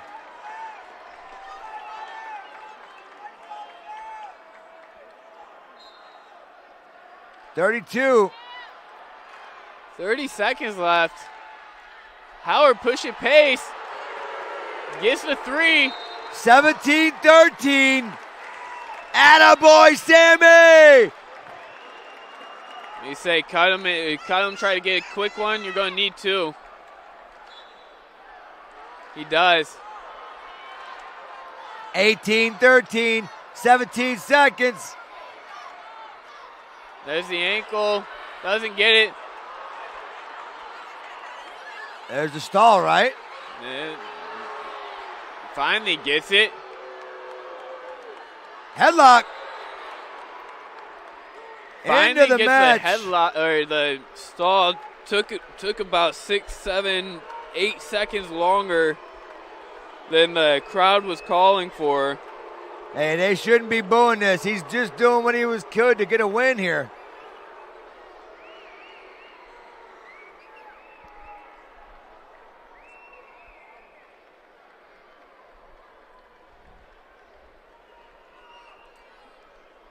Now, a lot of fans aren't going to like that, but that right there is smart wrestling and completely legal to do. And if Mikey White, dude. If they were in the same position, they'd be doing the same exact thing. Congratulations to Mikey White, staying undefeated this season as a senior and becoming the 190 champ. So you know what that means? We have 2 more matches in our 2026 season. That would bring us to a total of 281 matches this session and well over 1,000 matches this weekend. And I'm telling you right now, there wasn't one match unworthy of being here. These kids were throwing everything out there. It was just a huge lead by Mikey White, and he was erased by Sammy Howard. Just like that. I said one thing, like, I can't believe this is happening. And I think Sammy heard me. He was shocked too, because he put up a quick 15 points. Now we get to see Cesar Salas represent the EC. We're going to try to go 5 for 5. He's going to be taking on Hartley Hoover. This is one that I've been excited for all day. I got a chance to talk to Hoover's uncle, actually, this morning. Hoover was the first to qualify as a placer because of the way that they did the matches yesterday, doing the heavier weights first. He was the first to qualify as a placer for North Miami since his father. He is a 47-0 senior right now, and I'm telling you, he does not move like a 215. I'm looking forward to seeing this. I don't think Salas has seen the type of movement that this kid has put on to show us all day. All weekend, really. Yeah. I saw Hoover doing a Granby out of a shot at 215. I saw him Granbying from bottom cleanly. He was hitting sweep singles. It was just ridiculous. It's been a while since I saw a heavier weight move like that. Looking to see how Salas deals with that. Yeah. The last 2 minutes, what was going through your mind there at the end of that match? Wrestle to survive. Should have taken that first. I got to take down. It's going to happen. Still finished though undefeated, still finishes as state champ. What does that mean to you? It means a lot. I worked hard for it since like a long time. It paid off today. You're going to one of the top programs in the country. Why was Oklahoma State the right place for you to continue your wrestling career? Because they want to be the best. They want to knock off Penn State, and that's what I'm all about. Knock out whoever's the best, who's ever number one. I want to come for the head. Well, tonight you were the best in class, young man. Congratulations on the win. Best of luck in the future. Michael White, of course, 47-0. Got a great battle at the end of that match. Let's recognize the top 8 finishers in 175. Here we go. There's the backflip. Thank you, Greg, at 175. 8th place going to Evansville Memorial's Connor Hoare.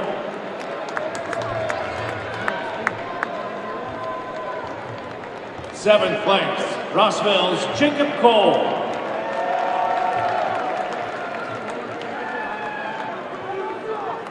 6th place, Northfield's Elijah Gale. 5th place at 175 from Penn, Vincent Freeman.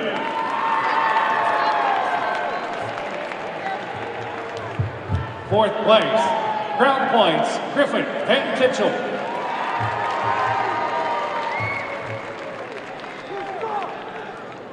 3rd place from Columbus East, Lincoln Cooper.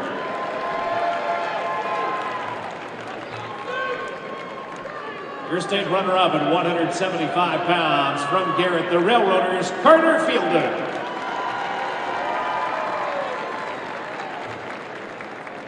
And finishing his junior season unbeaten on the year, your 175-pound state champion, Center Grove's Sean Breedlove.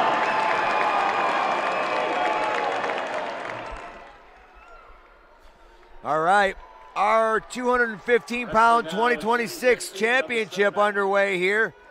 Cesar Salas and Hartley Hoover. 2-piece and a biscuit. Hoover is a quarterback and safety for the North Miami football team. Did you just say quarterback and safety? Quarterback and safety for North Miami. That doesn't happen a lot. You're a safety at 215. I'm telling you, this kid's athletic. He got some movement on him. Like I said, I want to see how Salas deals with it. Hoover in on a shot. I haven't seen too many in on a shot on Salas in 2 weeks. Or maybe 5 weeks.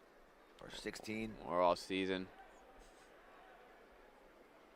Good underhook. Let's see if he starts jacking it up and go knee pick on the near side. Nope. Just right for a sweep single there. Pressure and Hoover out of bounds. Hoover's got to be careful with that. He'll get hit with a stall real quick. Yep. They've been calling him real quick all day. Very consistently. Nice double 2-piece biscuit.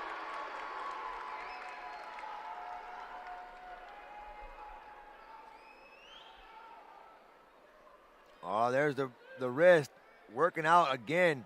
Hammerlock on that side. Way to keep that shoulder right in the upper, right between the shoulder blades right there, keeping that pressure high. Nice chop. Staying near side, flattening his opponent out. Now you work your turns when they're flat. You got to keep that below the shoulder. If he rides up, he's going to get locked with the locking hands.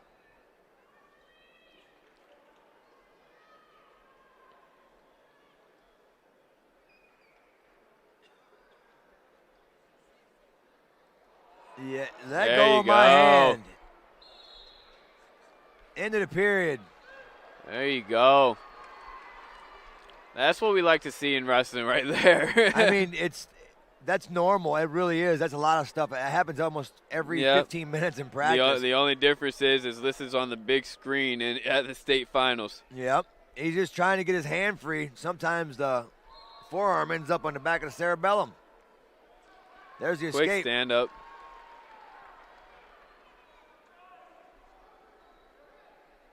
Down block, shot of his own. Head stuck in the middle. Salas fighting off trying to fight it. Crossface, pops out of it. Lots of strength on this kid, circles in.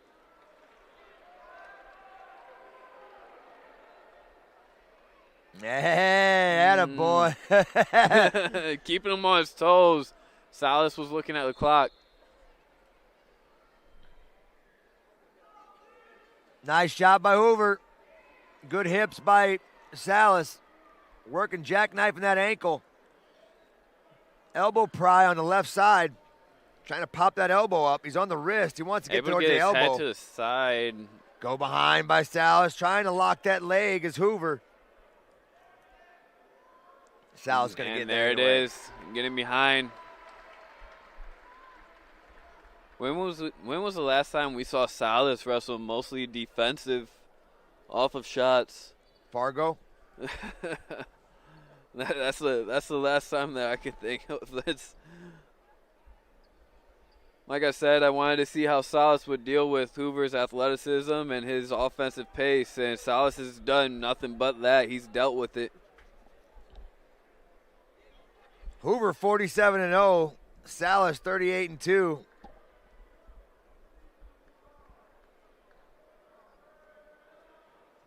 I ain't gonna lie, Hoover doesn't look like a quarterback. He looks like a tight end. Tight end. He's a big kid, man.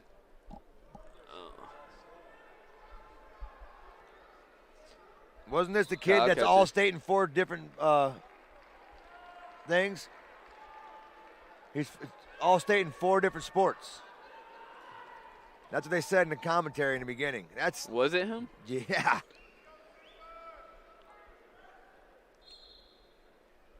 Still ridiculous.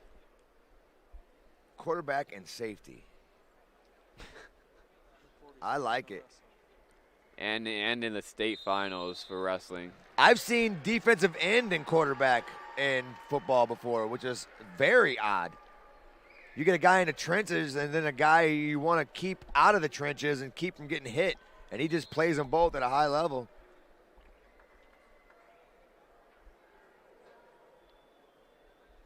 Usually you see a lot of fullback linebacker.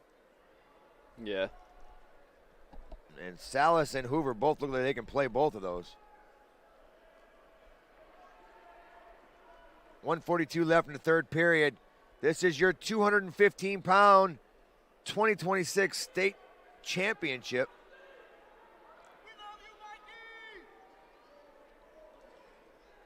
Hoover back in on a shot.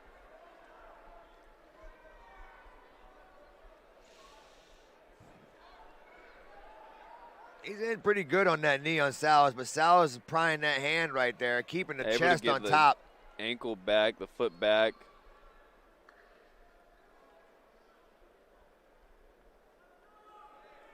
Shot attempt. Shot of his own. I thought he was going to get a Slick with second it. shot there.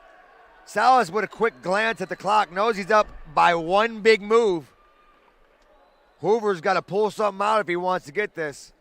There's a shot. Salas is going to throw this. He's going to throw.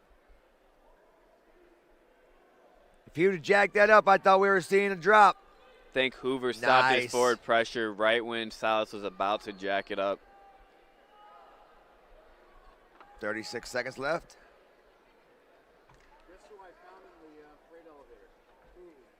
Shot. Backs back out of it. Hoover's got to pull something off. He's got 20 seconds. Shot on Salas, not happening. Salas is going to be 5 for 5 for East Chicago. Neat pick. Little thigh pry here. With Salas going 5 for 5, that makes us automatically 6 for 6. Yep, we will be 6 for 6 because both the heavyweights are from East Chicago. Yep. Cesar Salas, your 215-pound champion. What a season. Sophomore. If you want a good coaches, Anthony, I'm telling you, he'd be a good addition at 197 to Ohio State. I think anybody would be happy to get Caesar. I agree. With the way that Hoover, I'm looking forward to seeing what Hoover does after this. I know Jake is real happy watching this. He's here somewhere probably pumped. Javi down there in the corner with Brandon. We're going to get a word from Caesar. Then we'll get the podium visits, and then we'll get the last match of the day. Match number 281.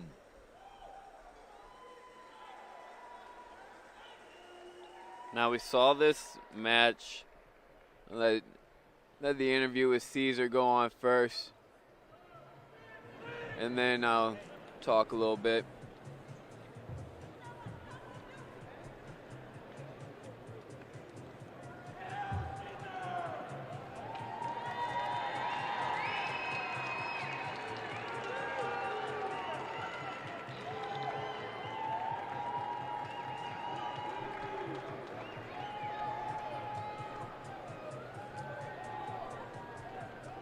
All right.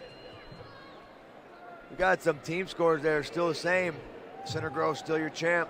Crown Point doesn't move up or down with that win. But here's where we figure it out. You got New Prairie at 6 and Lowell at 5.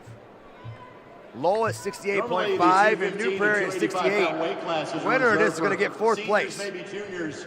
A sophomore has just won 215, and Cesar Salas and he's all smiles about it, as well you should. Your thoughts on that? Being a sophomore winning this weight class, what does that mean to you? It means a lot. I mean, usually the smaller kids, like freshmen, sophomore, don't get as much attention from the juniors and seniors. just shows the meaning that we're getting better and better in the sport. Another brick in the wall. You're the second Crown Point wrestler to win a state championship tonight. Again, you guys are here every year making noise to represent your school and your community. What does that mean to you? It means a lot to represent Crown Point.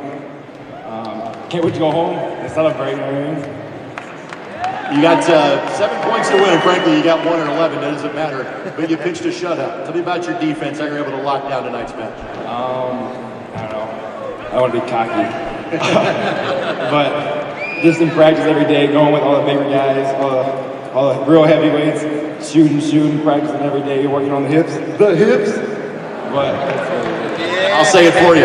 You're pretty good. Congratulations. Go enjoy. Cesar Salas from Crown Point. Here's your winner at 2:15. Let's recognize our top 8 finishers at 190. Here's Chad Nickel. I like he was like, I can't wait to go home At 190, and celebrate. To Chesterton's Lucas Anderson. Attaboy, Lukey. 7th place, going to Belmont's Xavier Palacios. 6th place, Franklin Communities, Corinthian Tante. 5th place, from East Central, Brody Wingate. 4th place, from Cathedral, Kyle Harding.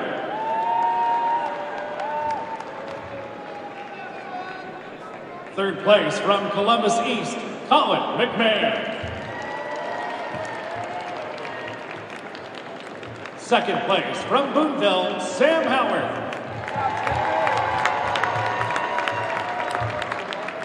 And your state champion at 190 pounds, finishing his senior year a perfect 47-0 from Lawrence North, Michael Wyatt.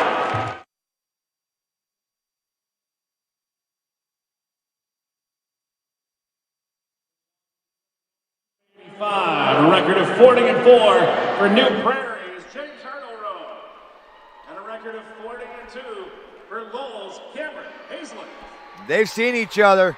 They have. Last week, score was 7-0 Hazlett. And like you were saying before, they did the announcements, this determines who goes into 4th. But if New Prairie wins this, they bump Lowell out of the top 5. Hazlett front headlock. Hazlett over under. It's hard to throw a heavyweight, but he's definitely one that can do it. Well, East Chicago has 6 champions of the 14. Not too shabby. That's almost half.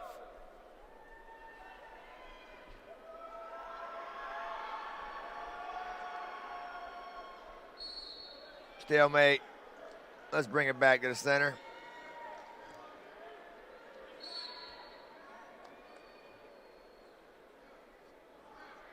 Finger lock.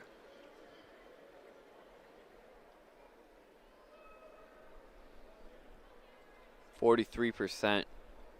Just look that up. We have 43% of the champions. Okay. Yeah, we'll take the crown home. Just did the math. 43 coming from East Chicago. Shaking a tree is Hartlerod.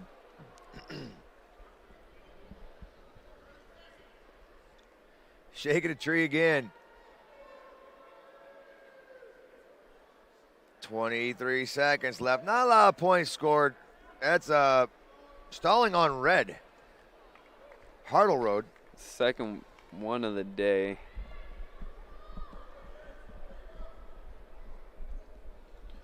Trying to throw him by. That overhook throw by, that is painful. Step over.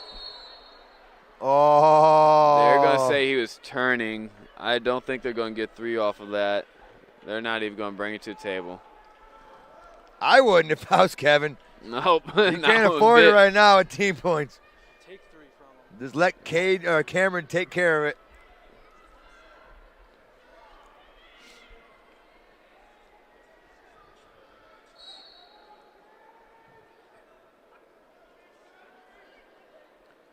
Right off the bat, he's up to his feet. Hartleroad's going to release him. 8 seconds to get his escape.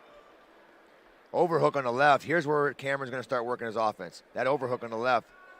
He's going to pull that by. He's banking that right elbow in. There's that bank of the elbow.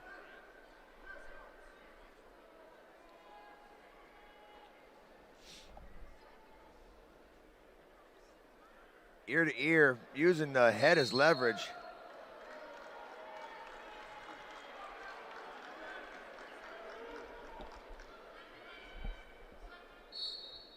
Hartleroad forcing Hazlett out. Hazlett wasn't too happy about it.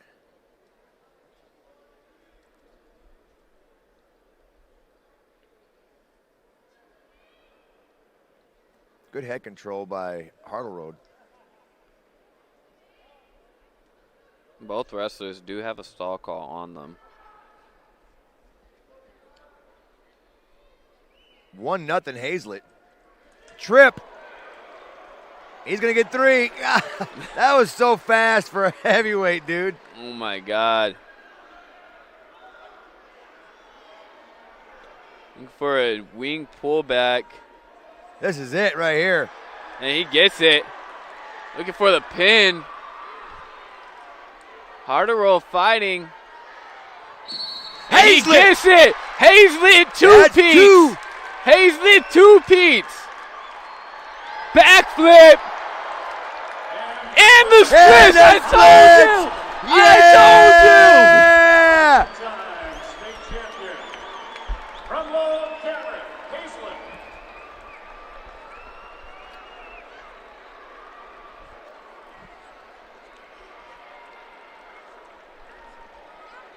Great job.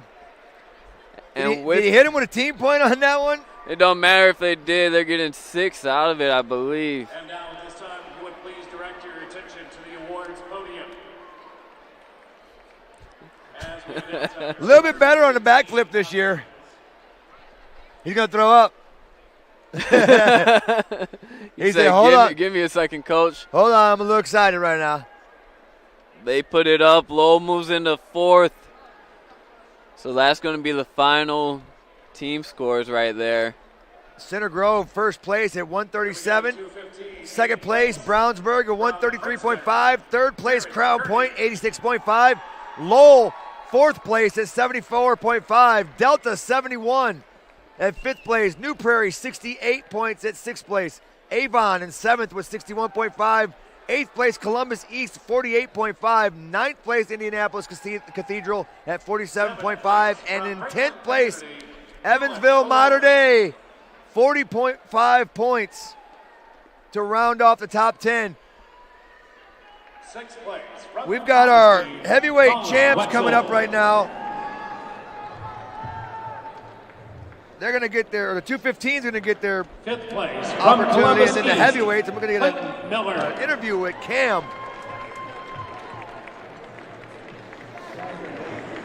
Third place from Fishers, Julian Burkett. IHSAA, please put Cam on the Game Bridge program next year. Doing the splits. Your state runner-up at 215 pounds from North Miami, Hartley Hoover.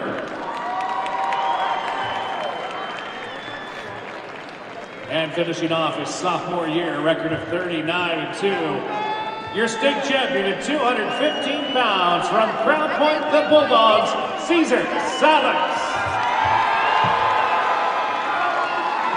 Attaboy. It feels good on top of that podium.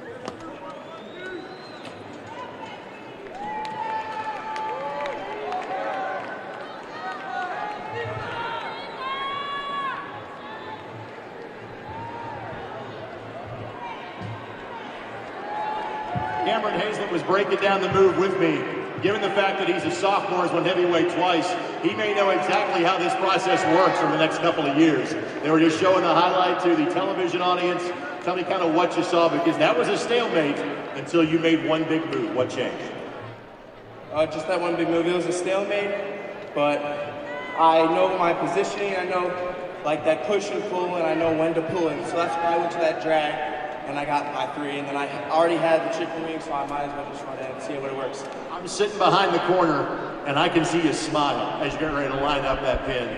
You knew you had to match that moment, correct? I knew I had to match as soon as he hit the ground. I got the 3. I knew I had that match throughout the whole day. We can talk about your ability on a wrestling mat. I'm almost as impressed with your ability to celebrate. Backflip, split. Do you practice that? Was that all spur of the moment? All right. Last year I was practicing it. I messed up my back foot, so I had to do the split. This year, I've actually been practicing on my twist, my half turn, and a front flip. But everyone came up to me and asked me to just do a backflip and a split, so I said I got you. This is sounding like an Olympic routine. They wrap up tomorrow as well. You get to share this with a teammate. You're one of 2 Lowell athletes to win a state title tonight. What does that mean to you? It means great. I wish it was 3 of us, me, him, and Noel, but things happen. You know, Evan came here to wrestle. He works his butt off every single day in practice, outside of practice, and I'm so happy that he got this junior year. Hard practices, I want to shout out him. I want to shout out Dawn, our teammate that didn't make it. I want to shout out Noel. I want to shout out to a couple of the fans.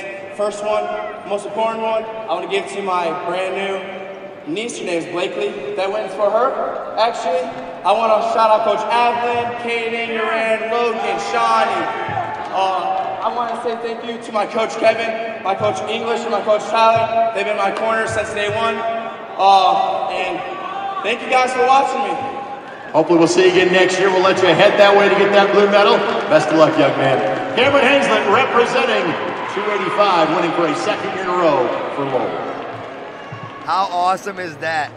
And he's getting better at his interviews. And now, let's head to the awards podium.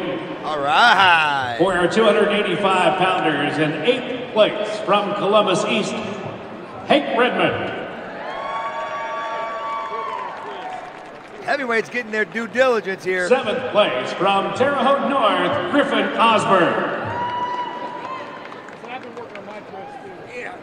How about your splits? 6th place from Heritage Hills, Hayden Smith. I'm working on my twist. 5th place from South Putnam. He's got all the fans here trying to work on their splits now. They can have that one. I stopped doing that years ago. 4th place at 285. I can get still pretty close, but I can't get out of them. I got to get pushed over so I can get back out of them. 3rd place at 285, representing the Dragons of New Pal, William Gleason.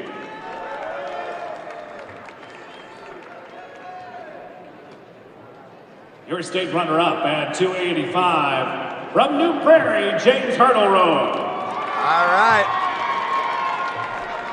2nd place for James. I know he's not happy about it, but I promise you. Once again, your state champion at 285 pounds, from Lowell, the Red Devils, Cameron Hanslet. That rounds out our matches for the whole weekend. This is our 2026 state tournament, and I'm telling you right now, I have had a blast all year. Zach, it was great to have you on. We have a great broadcast crew here at Region Sports. We got a great producing crew, and they do everything they can to make things happen. They go above and beyond in a lot of situations. They try to put us in a situation where we're giving the fans what they want, and there's not a lot of people in the state doing it. And so I'm really happy to be able to do it. And we got one more presentation in the middle of the mat that I want everybody to watch. Please welcome from Cowan Community Schools, Mr. Chris Conley. We would like to welcome John Adams and Corey Baker, insurance agents for Indiana Farm Bureau Insurance, to assist with the presentation of the Ward E. Brown Mental Attitude Award for Boys Wrestling. Who do you think is going to get it? Indiana Farm Bureau Insurance, presenting sponsors of the IHSAA Attitude Award. I think it's Connor Maddox. Connor Maddox. A $1,000 scholarship to the winner's school. Please join us in thanking Indiana Farm Bureau for their generous support of student athletes and high school athletics in our state. After we announce the name of the recipient, we invite his parents to come down to the mat to join him. The recipient of this award was selected by the IHSA Executive Committee. The student was nominated by his AD. principal, and coach, and excelled in mental attitude, athletic ability, scholarship, and leadership. The winner of the 2026 Ward E. Brown Mental Attitude Award for Boys Wrestling is Lincoln Carter of Eastside High School. Lincoln Carter, Jesus saves, baby. What a great weekend, and congratulations to Lincoln Carter. Becoming the first from his school to make it and to win it. Great mental attitude. I'll give some thanks here to executive producer Chris Ramirez, operations manager Rich Castillo, coordinating producer Zach Miller, sports director Mike Dewan, broadcast crew here, myself, Zach Lavelle, and we had a little help from Kevin English as well. Yep. Behind the scenes crew, we had Zach Miller, Martin Murillo Jr., Chris Backus, and Kerry English. A lot of help from them. Gamebridge Fieldhouse, we appreciate you guys, and IHSAA and Jason Willie. Our viewers at regionsports.com, YouTube/regionsports, and Facebook/regionsports. We thank every one of you for joining us this year and hanging out with us and leaving comments, sharing, and doing everything you could for us. One last time, we're going to hear from Carter. We can keep this brief, and I'll talk to Mom and Dad in a moment. Obviously, an amazing night for you, a dual champion. The blue ribbon for being a state champion 1-7, the honor of being a Mental Attitude Award. How do you put this night in perspective? I mean, it's a cliche, but it feels like a dream. Like, this doesn't feel real. It's awesome.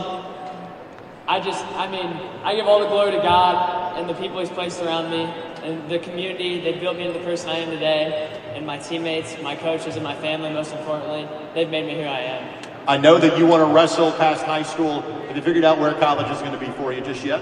No, sir. Not.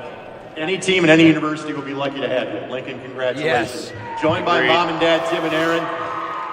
Again, how do you put this night into words? I couldn't have wrote this story any better. Just amazing. We're so proud of him.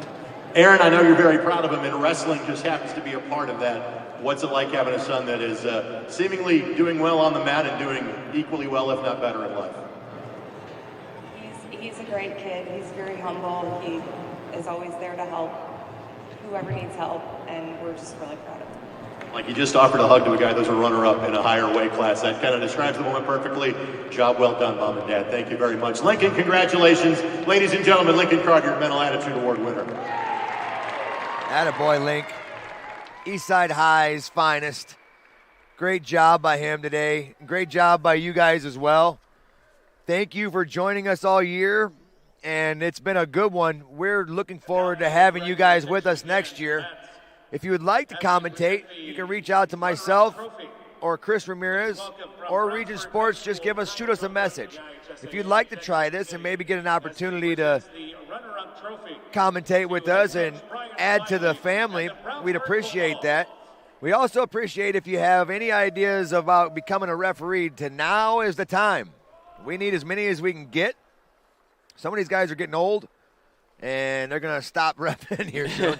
I know Kevin would probably be happy about some of that.